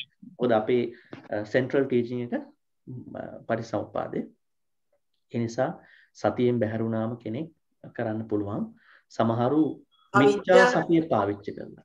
සම්මා සතිය නෙමෙයි. මිච්ඡා සතිය පහළනවනේ හොරකම් කරන්නේ. එහෙම කියනවනේ. ඒ කියන්නේ හොරකම් කරන්න සමහරු ප්ලෑන් කරලා හොරකම් කරන්නේ. ඒක මිච්ඡා සතිය. ඒතර මිච්ඡා සතිය අනිවාර්යයෙන්ම හොරකමට පාවිච්චි වෙනවා. සම්මා සතිය සොරකම් නොකිරීමට පාවිච්චි වෙනවා. ඒතර ඒක අනිවාර්යයෙන් මේ දේවා සම්බන්ධයි. කන්ඩිෂනල් ඒවා ඔක්කොම හේතු ප්‍රත්‍ය සමவாய කියන්නේ පරිසම්පාද. නෑ හැමෝටම දැන් අවිද්‍යාව පත්‍ය සංඛාරා සංඛාර පත්‍ය විඥාන අවිද්‍යාවෙන්ද පටන් ගන්න. අන්න ඊටාම හොඳ ප්‍රශ්නයක්. මේ පටිච්චසමුප්පාදය ගැන අපි ගොඩක් කතා කරා වුණ මතකද දන්නේ නැහැ මේ ආර්ය පරිශ්‍රයේදී. පටිච්චසමුප්පාදයේ කතා කරනවා දුක් දෙකක් ගැන. ඇත්තටම පටිච්චසමුප්පාදේ කතා කරන්නේ දුක්ඛ ඛණ්ඩ කියන එක ගැන. ඒ කියන්නේ සංසාරයේ දුක තමයි කතා කරන්නේ. එතකොට නමුත් එහි සියලුම අර්ථය අපි කැටි කරලා ගත්තොත් වර්තමාන ජීවිතයේ දුකටත් ඒක අදාළ වෙනවා. දැන් පටිච්චසමුප්පාදේ කතා කරන අවිද්‍යාව කියන එක අපි සංසාරේ ඇවිදින්නේ ඇයි කියන හේතුව තමයි එකෙන් කියන්නේ. අපි සංසාරේ ඇවිදින්නේ ඇයි කියන හේතුවයි කියන්නේ. අපි හොරකම් කරන්නේ අවිද්‍යාව නිසා නෙමෙයි මෝහය නිසා. ඒතර මෝහය තමයි එක ජීවිතයක් තුළ තිබෙන මුලා වීම. සංසාරේ මුලා වීමට අපි කියන්නේ අවිද්‍යාව කියලා. අපි ඉංග්‍රීසියෙන් ignorance තමයි අවිද්‍යාව. මෝහය කියන්නේ delusion කියන එක. ඒතර මෝහය නිසා තමයි අපි ලෝභ දේශ වලටපත් වෙන්නේ. අපි කියනවානේ ලෝභ මෝහ දෝෂ මෝහ කියලා අහලා තියෙනවනේ. ඒ දෙකටත් කියනවා ලෝභ මෝහ දෝෂ මෝහ කියලා. ඒතර අවිද්‍යාව කියන්නේ සාංශාරික දුකට හේතුව. ඇයි අපි මේ සංසාරේ ගමන් කරන්නේ? ඒතර අවිද්‍යාවත් නෙමෙයි පළවෙනි හේතුව. අන්න ඒකත් මතක තියාගන්න. මොකක්ද අවිද්‍යාවට හේතුව? අසත්පුරුෂ සේවනය කියන්නේ අවිද්‍යාව අසත්පුරුෂ සේවනයත් බලපානවනේ අවිද්‍යාවට. ඒ කියන්නේ මේ ජීවිතේ මං කියන්නේ සංසාරේ නෙවෙයි. මේ ජීවිතේ අපි නරක වැඩ කරන්න ගොඩක් ඒවා ඒවත් හේතු වෙනවා අනිවාර්යයෙන්ම. නමුත් මේ අවිද්‍යාවනේ අපේ සංසාරයේ හේතුව. ඒතර අවිද්‍යාව හටගන්නත් හේතුවක් තියෙනවා. ආශ්‍රව. එතකොට ඊළඟට අහනවා ආශ්‍රව වලට හේතුවක් තියෙනවා නෑ. ආශ්‍රවයි අවිද්‍යාවයි අපි කියන්නේ මේ අපි ඉංග්‍රීසි වචනයක් කියනවා අභිධර්මයේ කියන අන්‍යමඤ්ඤ සමජාත පච්ච කියලා. නැත්නම් ඒවා mutually dependent කියලා. සමහරලාට අවිද්‍යාවෙන් මේක වෙනවා ආශ්‍රම, සමහර ආශ්‍රවලින් අවිද්‍යාව. මේ දෙක තමයි ගමන් කරන්නේ. මොකද මේ කෙනෙක් ඔය ප්‍රශ්නයක් ඇහුවා ටිකක් ඒක මේ ටික ලොකු ප්‍රශ්නයක්. දැන් මේ පළවෙනි කෝස් එක මොකද්ද අපි මේ සංසාරේ ගමන් කරන්නේ කියලා. හරි හොඳ ප්‍රශ්නයක් ඈ. පළවෙනි කෝස් එක මොකද්ද? මම මොකද්ද පළවෙනි කොහෙන්ද මම පටන් ගත්තේ කියන එක. අපි කියන්නේ මේ human මිනිස්සු ආවයි කියන්නේ ආබස්සර දිව්‍ය මේ බ්‍රහ්ම ලෝකෙ කියන්නේ. අග්ගන් සූත්‍රය. ඔව්. ඒ නිසා අවිද්‍යාව කියන්නේ සංසාරයේ දුකට හේතුව, මේ ජීවිතයේ දුකට හේතුව ජීවිතය ඇති වුණායින් පස්සේ මෝහය. අපි වර්ධ කරන්නේ මෝහය නිසා. ඒක ඇතුලේ පාප මිත්‍රයෝ අපේ ජීවිතේ නොහදා ගැනීම ඔය ඔක්කොම තියෙනවා. අවසරයි හම්දුරනේ මට ප්‍රශ්නයක් තියෙනවා මේ අදත්ත දානය ගැන. හම්දුරනේ දැන් කෑම සම්බන්ධයෙන්. දැන් ඒ කෑම ඇත්තටම යම් කිසි එක්කෙනෙක්ට අයිතියක් තියෙනවා. නමුත් ඒවා ඒ අවශ්‍ය පුද්ගලයන්ට පරිහරණයට දුන්නට පස්සේ ඉතුරු වෙන දේවල් තියෙනවා. දැන් මේ ඉතුරු වෙන දේවල් හැබැයි අයිති එක්කෙනා කියලා නැහැ කාටවත් දෙන්න කියලා. ඒකින්ද ඒවා කොහොම යන්නේ garbage. ඒ කෑම නමුත් අර පැත්තක ඉන්න අය ඉල්ලනවා හම්දුරනේ ඇයි garbage දාන්නේ අපිට දෙන්න. දැන් එහෙම දෙනවා නම් අර අයිති එක්කෙනාට හොරෙන් දෙන්න ඕන හම්දුරනේ. යා දැක්කොත් ඒක ප්‍රශ්නයක් වෙනවා. ඒතකොට දැන් එයා දෙන්න එපා කියලා තියෙනවා. මේගොල්ලෝ මේ පැත්තෙන් ඉල්ලනකොට ඒක මම දුන්නොත් ඒක මට ඇත්තටම පවක් නේද හම්දුරනේ. එතන හරි ගැටලුවක් තියෙනවා. කවුරු හරි ගෙදරක ටීවී එකක් ගිහිල්ලා කුඩු කරලා දාන්න හදනවා. හරි? මං හිතනවා මේ ටීවී එක ලස්සනයි. ඒක අලුත් ටීවී එකක් කියලා. අරය හදන්නේ කුඩු කරලා දාන්න. එයාට තමයි අයිතිය තියෙන්නේ. ඒ මට ඕක ගිහිල්ලා ගන්න බෑනේ. එතකොට දැන් අපි සාමාන්‍ය උදාහරණයක් ගත්තොත් අයිතිකාරයා තමයි මෙතන බලවත් සාධකයේ වෙන්නේ. මෙතන මේ අයිතිය කියන එක හරි වැදගත්. මොකද සොරකම වන්නේ අයිතිකාරයෙක් ඉන්න තැනනේ. ඒතකොට දැන් අපි කෑමට ගත්තොත් කෑම වල අයිතිකාරයෙක් ඉන්නවා. ඒතකොට අපි හිතනවා මේක මෙහෙම වෙනවා. අපිට අයිතියක් නැහැ. එතකොට අර පුද්ගලයාගේ තමයි අයිතිය තියෙන්නේ. ඒතකොට මම හිතනවා කෑම අපරාධ කියන්නේ අපි හිතන්නේ. ඒක දැන් එහෙම බැලුවොත් ඉතින් අපි ගොඩක් දේවල් අපිට හිතෙනවා අපරාධ කියලා. මේ ලෝකෙ මිනිස්සු මේ කම්පැනිස් අරවා මෙයා විසික් කරන ඔක්කොම අපරාධ එහෙමනොත්. ඉතින් ප්‍රශ්නේ තියෙන්නේ පාරිසරික අදහසක් එතන තියෙනවා. නමුත් මේ ඕනර්ෂිප් කියන තැන ගත්තම අදත් අදානී සිදුවන්නේ අර අයිතිකාරයාගේ කැමැත්තක් පොඩ්ඩක් හරි තියෙන කන්සෙන්ට් එකක්. පොඩ්ඩක් හරි කන්සෙන්ට් එකක් තියෙන්න ඕනේ. ඒතකොට ඒක නැතුව වෙනකොට අදත්තාදානයක් වෙනවා. මම හිතන්නේ හොඳම දේ අයිතිකාරය කරගන්න එක. අයිතිකාරය කන්සෙන්ට්‍රේට් කරගන්න එක වැඩේට. ඒතර අපි තුමු දැන් කුසල් අරමුණක් තියනවා කියලා කෙනෙකුට මේ කැම ටික අපි කාට හරි දෙන්න පුළුවන් කියලා. ඒතර එයා උත්සාහ කරන ගොඩක් වෙලාවට හරියනවා, සමහර වෙලාවට හරියන්නේ. ඒතර ඒ වැඩේ කරන්න පුළුවන්. මොකද අපිට එයාට හොරෙන් දෙන්නත් ඕනේ. ඒ කියන්නේ හොරෙන් දෙන්නේ ඇයි? එයා අපේ එකක් නෙමෙයි නිසා නේද? එහෙම නේද? මොකටද හොරෙන්? එයා කැමති නෑ. එයා කැමති නැති අපේ දෙයක් එයා කැමති නෑ. ඒක එයාගේ දෙයක් නිසා. එතකොට අපි බලන්නේ හොරෙන් දෙන්න අපේ දෙයක් නොවන නිසා. නෑ හැමදෙරේ අරගොල්ලන් ඉල්ලන නිසා. දැන් අරගොල්ලෝ ඉල්ලනවා. ඒගොල්ලොත් දැනගන්න ඕන මේක අපේ ඔය මේ දැන් දෙන කෙනාගේ දෙන්න හොරෙන් දෙන්න හදන කෙනාගේ අයිතියක් තියෙන එකක් නෙමෙයි කියලා. නෙමෙයි කියලා. ඒක අවබෝධ කරගන්න නෑ හැමදෙරේ. ඒකයි ප්‍රශ්නේ. ඒ ඉල්ලන කට්ටිය අවබෝධ කරගන්න නැහැ. ඒක ඒගොල්ලන් කියන්නේ සතිය නෑ. ඒගොල්ලන් සතිය නෑ. අනිවාර්යෙන්ම නෑනේ හැමදෙරනේ. මේ අයගේ. එයාලට කාගේ හරි කෑම ටිකක් ඕන. ඉතින් ඒකට ප්‍රශ්න වෙනවා මේක. කාගේ හරි කෑම ගන්න බෑනේ මේ කෑම කියන එකත් අපි හරියට ඉතින් මම හිතනවා මේවා එතකොට දැන් ඒගොල්ලන් දෙන්නේ නැති එක්කෙනත් එක්ක දැන් මෙයා මෙහෙම විසි කරන එකක්වත් දෙන්නේ නැහැ කියලා තරහ වෙනවා. ඉතින් ඒක ප්‍රශ්නයක් වෙන්නේ නැහැ. ඉතින් තරහ වෙනවට වඩා මේ ওই ප්‍රශ්නේ මට පේන්නේ එක්තරා කේස් ස්පෙસિෆික් ප්‍රශ්නයක් වගේ නේ සංස්කෘතිකමය ප්‍රශ්නයක්. මොකද අපි දන්නවා සාමාන්‍ය දැන් මේ සාමාන්‍ය ජීවත් වෙනකොට අපි දන්නවා අපි අනුන්ගේ කෑම බලාගෙන අපි ඉන්නෙත් නැහැ. ඕක පළවෙනි කාරණාව. ඊළඟට දැන් ওই වගේ ස්පෙસિෆික් විශේෂ අවස්ථාවක ඉතින් පළවෙනි කාරණාව තමයි ඒ එකක් අපිට කරන්න බෑ අනුන්ගේ දෙයක් එහෙම දෙන්න. ඒක පළවෙනි එක. දෙවෙනි එක අර පුද්ගලයන්ට සිදු නොවිය යුතු දෙයක් ඒගොල්ලන්ගේ හිතේ අනුන්ගේ දෙයක් වෙන කෙනෙකුට කියලා හොරෙන් ගන්න. නමුත් අවාසනාවන්තකමකට ওই වගේ සිද්ධි තුළ මැද ඉන්න පුද්ගලයා පීඩණයටපත් වෙනවා. ඉතින් මම කියන්නේ ඒ පීඩනය අයින් කරගන්න ඕන. ඒ පීඩනේ බුද්ධිමත්ව අයින් කරගන්න ඕන. මොකද හේතුව එකක් තමයි හොරෙන් දීලා අරගොල්ලෝ පුරුදු වෙනවා මේ වැඩේට ප්‍රතිග්‍රාහකයෝ ටික. අනිත් පැත්තෙන් අපිත් දන්නවා අපි හොරට මේක කරා කියලා. එහෙමයි. ඉතින් හොඳ නෑ ඒවනේ. අපි මේ ඔක්කොම මානසිකත්වයක් ඇතුවනේ යන්නේ. හිත ක්ලියර් වෙනවා. අපි ජීවිතේ පළවෙනිම දේ හිත අකුසල් වලින් බැහැර කරගන්න එක. ඒක ඕකට හානියක් වෙනවා නම් මේ අපත යාම කමක් නෑ. ඒ කියන්නේ ඇතර මෙතන පුද්ගලයා යම් මට්ටමකට අමනාපුණාට කමක් නැහැ. අකුසලයේ වෙන්නේ නැතුව. මෙහෙමයි. පුද්ගලයෝ විවිධයි. දැන් සමහර ලාවට අපි හොඳ වැඩ කරන්න ගියාමත් සමහර පුද්ගලයන්ගේ විවිධ ආකල්ප තිබෙනවා. ඉතින් අපි බලනවා පුළුවන් තරම් පළවෙනි දේ පුද්ගලයොත් එක්ක මිත්‍රශීලී අදහසක් ඇති කරගන්න මේ ගැන. ඔය කෑම සම්බන්ධතර නෙමෙයි. සමහර ලාවට අපි හොඳ වැඩක් කරන්න ගියාම එක එක අයට එක එක අදහස් තියෙනවා. අපි එකපාරට ගිහිල්ලා අර මේ පැරණ තැපෑලින් වගේ එකපාරට අපේ අදහස කියන්නේ නැතුව අපි බලනවා මිත්‍රශීලීව යත් එක්ක ගනුදෙනු කරන්න.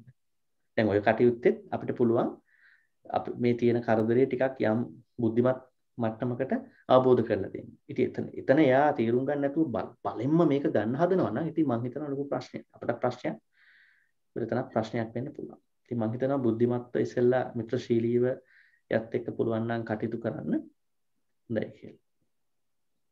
අම්දුරනේ මේ රෙස්ටොරන්ට් වල තියෙන ගයිඩ්ලයින් එකකුත් ඉතුරු වෙන කෑම කාටවත් දෙන්න එපා කියලා. ඒකට හේතුවක් තියෙන්නේ. ඒ කියන්නේ කෑම පිළිවෙලකට දෙන්න බැරි නිසා යම් විස බීජ ඇතුල් වෙලා ඒගොල්ලන් ලෙඩ හැදෙන්න පුළුවන්. අනික එකෙන් මේ හුඟක් අය පුරුදු වෙනවා නිකන් කෑම ගන්න. ඒ වළක්වන්න. ඔව්. මේ තියෙන ගයිඩ්ලයින් එක. ඔව්. ඒ වගේ අන්න ඒක තමයි. දැන් ඒ වගේ දේවලුත් තියෙනවා. ඉතින් අන්න ඒකයි. ඉතින් මං හිතනවා හොඳම වැඩේ අපි මිත්‍රශීලී වෙලා අර මේක කොහොම හරි කන්න බලාපොරොත්තු වෙන කට්ටියත් එක්ක මිත්‍රශීලීව බුද්ධිමත්ව අපි කියන්නේ ස්මාර්ට් විදිහට කියලා මේ අදහසක් ඇති කරගන්න එක හොඳ. නැතුව අපි පාවිච්චි වෙන්න ඕනේ එයාට මෙහෙම මේ වෙන්න. ඉතින් ඒක පොඩ්ඩක් දැන් අර කතාවත් අර දැන් කියනා වගේ අපි කමර්ෂල් ලෙවල් එකෙන් කැම දෙන ආයතනවල එහෙම එකක් තියෙනවා. මේ කැම අපරාධ කියනකට වඩා මේ මොකද ලෙඩ හැදෙන්න පුළුවන් නේ. ඒවා තියෙනවනේ ගොඩක් දේවල්. කෑම නෙමෙයි සමහර වෙලාවට මේ අර සෙල්ලම් බඩු වගේ ඒවා දැන් තමන්ගේ ළමයා ඒක තමන්ගේ ළමයාට හොරෙන් අම්මා සමහරට දුප්පත් ළමයෙකුට දෙන්නවානේ. ළමයා කැමති නෑ දෙන්න. ඒ වුණාට අම්මා කියනවා මෙයාට ඕන තරම් තියනවා මේ ළමයාට දුන්නේ නැහැ කමන්නේ නැහැ කියලා වගේ හොරෙන් දෙන අන්න අවස්ථාව. ඒකත් බොහොම හොඳ ප්‍රශ්නයක්. මෙහෙමයි. දැන් අන්න ඒක දැන් මෙතන අර මල සිඹිනවා කියන තැනේ තියෙන කතාවක් තියෙනවා. අර මේ දැන් සොරකම කියන එක අර තුල දකින්න පැති තියෙනවා. දැන් අපි උත්සාහ කරනවා මේ දැන් ඒ ළමයා කැමති යාර තව අවශ්‍ය දෙයක් දෙන්න නැතුව ඒ ටික ඔක්කොම වෙන කෙනෙකුට දෙන එක ටිකක් හොඳ නෑ. මොකද යාරත් අවශ්‍ය දෙයක් තියෙන්න බෑ. ඉතින් අනිත් එක පේරන්ටින් කියන තැන ටිකක් වෙනස් අර්ථයකුත් තියෙනවා. දැන් දෙමව්පිය කෙනෙක් වුණාම ඒගොල්ලෝ දන්නවා ළමයාව හදාගන්න විදියක් තියෙනවානේ. ඔව් ඒ වගේ තැනක ටිකක් යම් මේවා එකපාරට මෙහෙමම ගන්න බැරි වෙන්න පුළුවන්. මේ කියන පහ මෙහෙමම මොකද යා ඒක තව එකක් ආමතුනේ අර වෙස්සන්තර ජාතකයේ දැන් ළමයි දන් දෙනවනේ. ඔව්. ඉතින් දැන් ළමයා අයිති කාටද දැන් ළමයා කැමතික් ඔව්. ඒක මෙහෙමයි. ඒක ගැන පොතකුත් තියෙනවා මේ ලියපු මේ දැන් ළමයි දන් දෙනවා ඒ විතරක් නෙමෙයි ආණ්ඩුවේ ඉන්න ඇතත් දන් දෙනවා කියලා. ඒ ඇත ආණ්ඩුවේ කියන්නේ මිනිස්සුන්ගේ සල්ලිනේ. ඉතින් මේ ජාතක ස්ටෝරිස් වල හොඳ වගේම යම් තැනුත් තියෙනවා අපිට හිතන්න.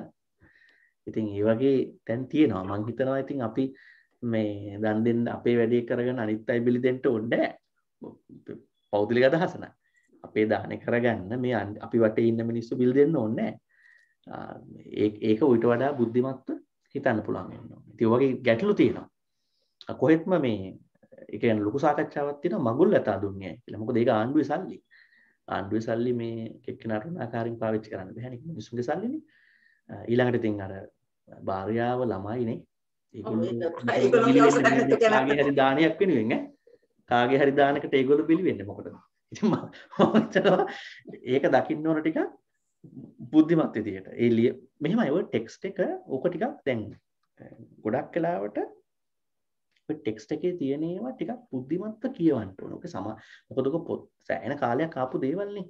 සමහර දේවල් ටිකක් බුද්ධියෙන් ගන්න ඕන. දීපු පමණින් අපි උරුට දාගන්න ඕනේ නැහැ ගෙඩි පිටින්. ඒවා හිතන්න, ගැළපෙන තැන් හිතන්න, නොගැළපෙන තැන් ඇති සාකච්ඡා කරන්න බලලා නැත්තම් එක පාට දාගන්න එපා. මොකද පොතක තියෙන එකක් නේ. පොත්වල කවුරු හරි ලියපු එකක් නේ. නේ? අවුරුදු ගාණක් දහස් ගාණක් ආපු දේවල්. ඒ නිසා ඒවා ටිකක් බුද්ධිමත්ව හිතන්න වෙනවා ඒ වගේ දේවල්. මේ පෞද්ගලික අදහසක එක්කෙනාගේ දාන වලට එක එක්කෙනා බිලි වෙන්න ඕනේ නැහැ. ඒක ඔව්. පෞද්ගලික වැඩක් ඒක. ඊළඟට තව මොනක් තියෙන දේවල්?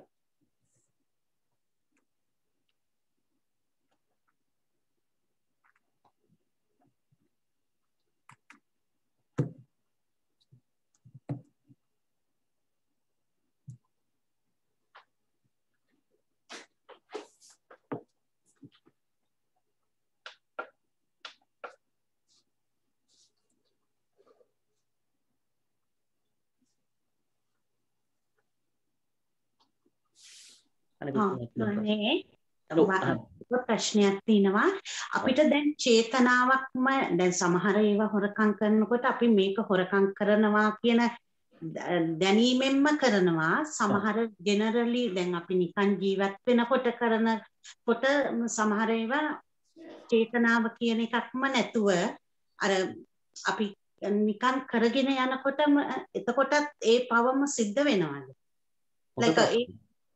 ඒක බොහොම ප්‍රශ්නයක් ඒක. ජීවත් වෙනකොට. ඔව්. දැන් මේකයි ওই ප්‍රශ්න අහනකොට දැන් ඔයගේ තැනකදී මම දකින දෙයක් තමයි මේ ජීවිතේ අනිත් එක්කෙනාට වෙන හානියත් මට පෞද්ගලිකව අනාගතේ වෙන හානියත්. ඒ කියන්නේ අනාගත මගේ කර්ම වලට. එහෙමනේ තියෙන්නේ. දැන් අපි දැනගෙන හොරකම් කරනකොට පව වැඩි. හරි? ඔව්. අකුසලේ වැඩි. ඒක සාමාන්‍ය නීතියෙත් එහෙමනේ නීතියෙත් දැනගෙන කරනකොට වැරදි වැඩි නේද? මේ දඩුවම වැඩි. පොඩි හිතනවානේ. ඔව් අපි ඕකට කියනවා මේ දැන් ඔය බොරු කියන එකෙත් ඕක තියෙනවා කියලා. සම්පජාන මුසාවාද කියලා. දැන බොරු කියනවා කියන්නේ. නොදැනගෙන බොරු කියනවා දැන බොරු කියනවා. ඒක දෙකක්. ඒක දැන කරන එක බලවත්. දැන් ඒක තමයි මම කියන්නේ මේ සතිය පුරුදු කරන්න කියලා. දැන් මේ අපිට හොරගම කියන එක නොදැනුවත්ව සිදු වෙනවා කියන්නේ අපිට සිහියේ අඩුපාඩුවක් තියෙන නිසා. ඒතර අපි සිහිය ගොඩක් හැම වෙලාවෙම පාවිච්චි කරන්නේ නැති වුණාම තමයි ඒ දේවල් වෙන්න පුළුවන්. දැන් සිහිය තියනවා කියන දැන් ගෙවල් වල වුණත් දැන් අපි එකට ජීවත් වෙනකොට අපි පරිහරණය කරනවා ඒවන් වගේ කරනකොට අපි අර හොරකමක් කියලා හිතලා නෙමෙයිනේ කරන්නේ. හොරකමක් මම උදාහරණයක් කියනවා පොඩ්ඩක්. උදාහරණ දැන් සබන් ගෙදර ඔක්කොම සබන් වර්ග තිනවා පාවිච්චි කරන බඩු තිනවා. එතකොට අර එයාගේ මෙයාගේ කියලා තිබුණාට අපි ඔක්කොම එකට ගන්නේ එකට කරන්නකොට අපි හොර හිතකින් නෙමෙයිනේ. දැන් අපි කියන්නෙත් නෑනේ මම මේක ගන්නවා මේක කරනවා කියලා. අපේ හිතේම නෑනේ හොර කියන සමහර දැන් අපි මම අනුන්ගේ එකක් ගන්නකොට හොරකම කියන එකක්ම හිත තිනවා. අනිත් වගේවයි හොර කියන එකක්ම නෑනේ. නිකන් කරන දේවල් කටයුතු. එතකොට පව් සිද්ධ වෙන්නේ නැත්ද? නෑනේ හම්බුනේ. එතකොට අනිත් මේකයි අනිත් අය හිතනවාද ඒක හොරකමක් කියලා. දැන් ඔය අපි හිතමු ඔය සබන් කෑල්ල ඔය කියන දේවල් අනිත් අය ඒක කැමති නැද්ද ඒකට? දැන් මගේ අවබෝධය නම් ගෙදරක අපි ඒගොල්ලෝ එහෙම හිතන්නේ නෑනේ දැන් ඒගොල්ලෝ එහෙම හිතන්නේ නෑ. ඒ කියන්නේ මගේ අදහස නම් ගෙදරක ඉන්නකොට ගෙදර කාණ්ඩේ යම් දේවල් හුව මාරු මට්ටමින් පාවිච්චි කරන සබන් කෑල්ල වෙන්න. ඊළඟට අපි දන්නේ මං හිතනවා ඒ අනිත් කට්ටිය ඒ එතන හොරකමක් වෙනවා කියලා හිතන්න බෑ. මොකද හොර හිත නෑ. දැන් ඔබතුමී කියන විදිහට මේ දැන් ඔබතුමීගේ ගෙදර ගත්තොත් පවුලේ අය විතරනේ ඉන්නේ. ඔව්. එතකොට පවුලේ අය කියන්නේ ඔබතුමීගේ මේ අය. ඉතින් මං හිතන්නේ එතන ගැටලුවක් තියෙනවා. හැබැයි කවුරු හරි කෙනෙක් ඉන්නවා නම් සෞඛ්‍යමය ප්‍රශ්නයක් තියෙන කෙනෙක්. එයාට වෙනම සබන් කෑල්ලක් තියෙනවා නනේ. ඊළඟට මේකප් සෙට් එකක් තියෙනවා නම් ඒව පාවිච්චි කරනවට කැමති නැති වෙන්න පුළුවන්. ඔව් අපි හරියට කැමතිද නැද්ද කියන එක දැනගන්න ඕන නේද? අන්න හරි. ඔව්. දැන් සමහර ලාවට ඉන්නවා සමහරු ඔතන මෙඩිකේටඩ් සෝප් එකක් තියන් ඉන්න කෙනෙක්. අපි හිතමු තරුණ ගෑන් ළමෙක් කියලා. ඒතර මෙයා කැමති නෑ මේක පාවිච්චි කරන අනිත් අය. නේ? අනිවාර්යෙන් ඕ වාද විවාද ඇති වෙනවා. ඒතර ඉතින් එයා ඒක අපි දැන ඒක එයාගේ එකක් කියලා. නමුත් අපි හැම වෙලාවෙම උත්සාහ කරනවා මේ ලයින් එක අඳින්න. හොරකම කියන්නේ මෙන්න මෙතනින් එහාට ගියපු එකක්. මේක මෙන්න. ඒතර ඔතනදී මම දකින්නේ ගෙදර කට්ටිය ඔක්කොම දන්නවා. අපි මෙතන හොමාරු කරගන්නවා මේ දේවල්. හැබැයි කවුරු හරි අකමැති නම් එතන අපි ඒ ඉඩ හදන්න ඕනේ. ඉඩ හදලා යාගේ වෙට් එක යා කරගන්නවා. මේ ඒ වගේ. ඒ අරෙන්න අපි හොරකම කියලා කතා කරේ මේ දැන් ගෙදරින් ඔබට ගිහිල්ලා මේ දේවල් දැන් ඕක අපි තවත් තියෙන්න පුළුවන් නේ. දැන් ජොයින්ට් account එකක් තියෙනකොට. නෝනා ගිහලා හල්ලි ගන්නවා මහත් දෙන්නගෙම හල්ලි. නේ? ගන්න බෑ මං හිතන්නේ නේ. ඔන්න ලොකු තැනක් ඒක. අරයට කියන්න තු ගන්න. ඊළඟට එයාගේ දේ මෙයා ගන්නවා. දැන් ඔයගේ ප්‍රශ්න තියෙනවනේ. දැන් ඒ වගේ තැන්වල බුද්ධිමත් වෙනවා. මොකද අපි හොර හිත තියෙන හොර හිත තමයි ප්‍රශ්නේ. කෙනෙකුගේ ඔළුවට ආවොත් මං හොරකම් කරනවා අනිත් කෙනාට හොරෙන්. ඔන්න උතනම තමයි ගැටලු තියෙන්නේ. එහෙම නැතුව අනිත් තැන්වල ප්‍රශ්නයක් වෙන විදිය. දැන් අර ඊළඟට මතු කරන්නේ මේ ප්‍රශ්නේ තව කැලලක් නොදැනුවත්ව වෙන හොරකම්. අන්න ඒකට තමයි අපි සතිය පාවිච්චි කරන්නේ. දැන් කාලේ මං කිව්වනේ මේ තව කෙනෙක් හම්බෙන්න යනවා මං එයාගේ වෙලාව ගන්න. මං හිතන්නේ නෑ මං මෙයාගේ වෙලාව ගන්න. මම අකුසලයක් හොර කරගන්නේ. නමුත් මං අනිත් කෙනාගේ දේ ගන්න හොඳ නෑ. අන්න ඒ වගේ මේ එහෙමත් හිතනවා. අර දන්න මේ එක පැත්තකින් හිතින් ගන්නෙ නෑ අනිත් පැත්තෙන් කල්පනා කරලා බලනවා හැම වෙලාවෙම මම තව කෙනෙක්ගේ දෙයක් ගන්නවද පොඩ්ඩක් එකක් හිතලා බලනවා හැම වෙලාවෙම. ඒතර ඒ වගේ බලන්න පුළුවන්.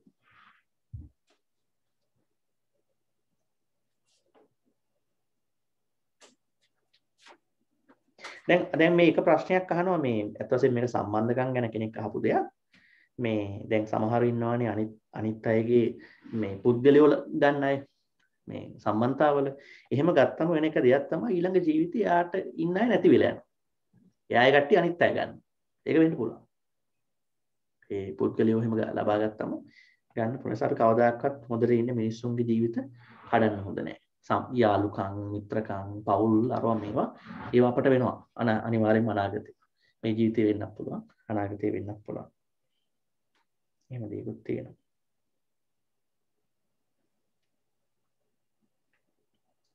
තව එක ප්‍රශ්නයක් තියෙනවා මම ඔබ කවුරු අහනකම් අහන්න මේ කෙනෙක් අහනවා ජර්මනියේ මේ හිඟා කන මිනිස්සු කෑම හොරකම් කරාට ප්‍රශ්නයක් නැහැ කියලා.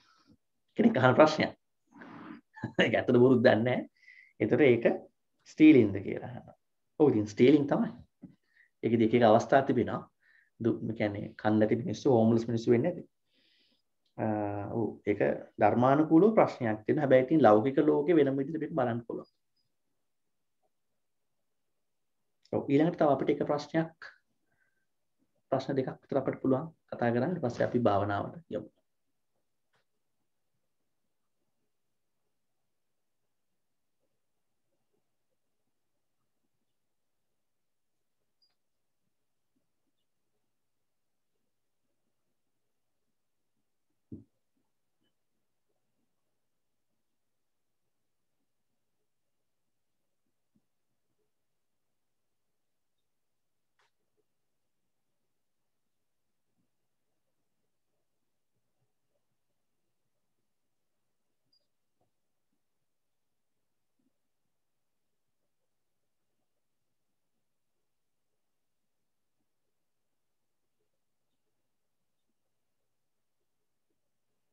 ඒතර අදින්නා දාණය අපි නොකර ජීවත් වෙන්නේ කොහොමද?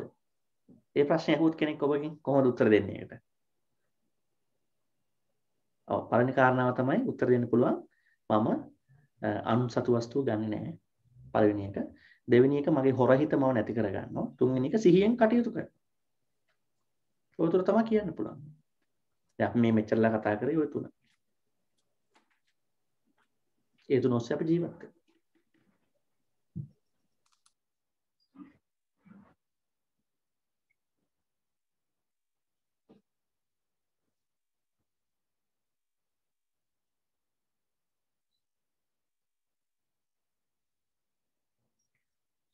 හොඳයි මම හිතන්නේ තවත් මොකුත් ප්‍රශ්නයක් කාටවත් නැහැ. එහෙනම් අපි භාවනාවට යමු. කවුරුත් ආනාපාන සති භාවනාවට.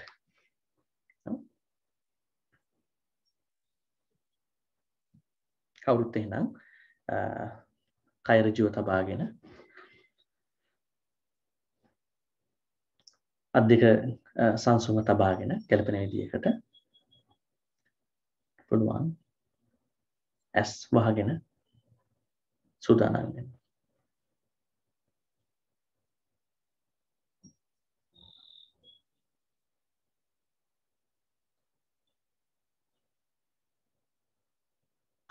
අපි මුලින්ම ආනාපාන සති භාවනාව සිදු කරන්නේ මේ ශරීරය ඉස්සෙල්ලා අපි පිළිවෙලක් කරගත්තා.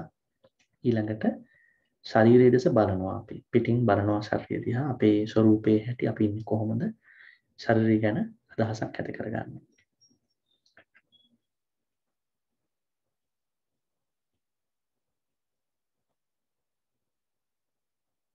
ඊළඟට ශරීරයේ තුල යම්කිසි විදියක තද ගතියක්, බර ගතියක් තිබෙනවා නම් අපි ශරීරය අපි රිලැක්ස් කරගන්න, සංසුන් කරගන්න ඕන එක අත්‍යවශ්‍යමයි.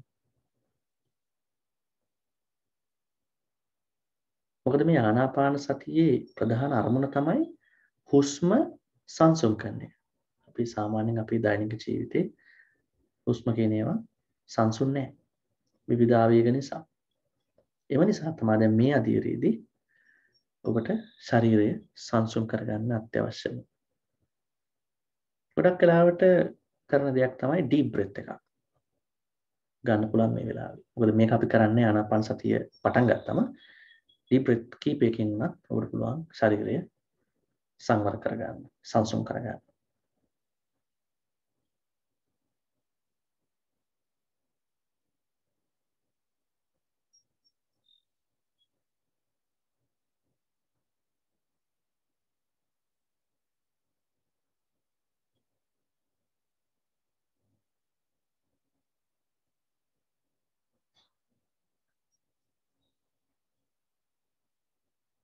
මම හිතනවා ශරීරය කාගෙත් සංවර කරගෙන සංසුන් කරගෙන ඉන්නේ. එහෙනම් දැන් අපි ආනාපාන සති භාවනාවට ගමන් කරමු. පළවෙනිම දේ තමයි ආනාපාන සති භාවනාවේදී අපි හුස්ම ගැනීමක් කරන්නේ සාමාන්‍යයෙන් අපේ වෙන හුස්ම දිහා අපි බලන එක තමයි කරන්නේ. එක මොහොතකදී එක හුස්මක් පමණයි අපි බලන්නේ. නිරීක්ෂණය කරන්නේ අපි. ඒ හුස්ම දිග වෙන්න පුළුවන්, කෙටි වෙන්න පුළුවන්. ඒ දෙක එකතුවක් වෙන්නත් පුළුවන්. ඊට පරිබාහිර විදිහේ දෙයක් වෙන්නත් පුළුවන්. අපි මේ හුස්ම දිහා සතිය සම්පජන්‍ය පාවිච්චි කරලා බලනවා.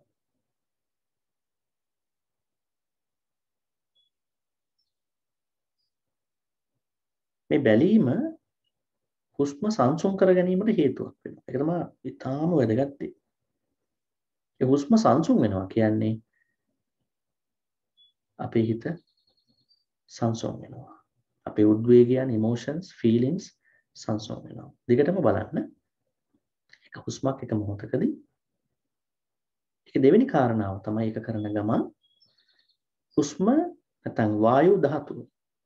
වායු ධාතුවේ තියෙන හුස්ම ගැනීම පහට ගැනීම. වායු ධාතුව ශරීරයට ඇතුළත් වෙන තැන් දිහා ඔබට මේත් එක්කම සිපත් කරන්න පුළුවන්. ඒක නාස්පුඩු වෙන්න පුළුවන්, මුඛය වෙන්න පුළුවන්, තොල් වෙන්න පුළුවන්. ඒ වගේම ඔබට හුස්ම වායු ධාතුව පවතිනවා කියලා තේරුම් ගන්න පුළුවන්. මේ chest එක වගේ තැනක් ගත්තොත්, ඒ වගේම abdomen වගේ තැනක් දකින්න පුළුවන්. contraction වෙනවා. මේ වගේ හුස්ම සිදුවන තැන් දිහා අර නිරීක්ෂණය කරනවා වගේම හුස්ම ගැනීම නිරීක්ෂණය වෙනවා වගේම දකින්න. වායු ධාතුව පවතින බව දකින්න. මෙහෙම දිගටම කරගෙන යන්න. ඒ අතරේ ඔබගේ හිත වෙනත් දෙයකට යොමු වුණොත් බය වෙන්න එපා. ඒක සාමාන්‍ය සරල දෙයක්, වෙන්න පුළුවන් දෙයක්. එහෙම වුණොත් නැවතත් එමීට ඔබගේ අවධානය ආනාපාන සති භාවනාවේ ප්‍රධාන අංග දෙක නැත්නම් අපි කියන්නේ ඒ නිරීක්ෂණය කරන්න හුස්ම වැටෙන හැටි, හුස්ම වල ස්වરૂප ගැන, ඒ වගේම වායු ධාතුව පවතින ස්ථාන දිහා බලන්න. හොඳයි. අපි මොන දිගටම කරගෙන යමු.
සාදු සාදු සාදු.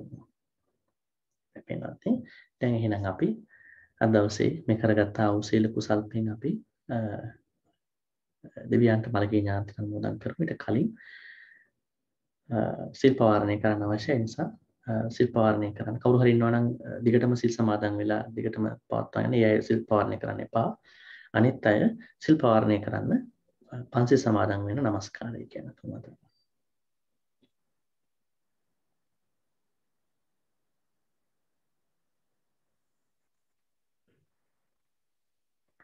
බුද්ධං සරණං ගච්ඡාමි ධම්මං සරණං ගච්ඡාමි සංඝං සරණං ගච්ඡාමි ဒ ුතියම්පි බුද්ධං සරණං ගච්ඡාමි ဒ ුතියම්පි ධම්මං සරණං ගච්ඡාමි ဒ ුතියම්පි සංඝං සරණං ගච්ඡාමි තතියම්පි බුද්ධං සරණං ගච්ඡාමි තතියම්පි ධම්මං සරණං ගච්ඡාමි තතියම්පි සංඝං සරණං ගච්ඡාමි පානාති පාතා වීරමණී සික්ඛාපදං සමාදියාමි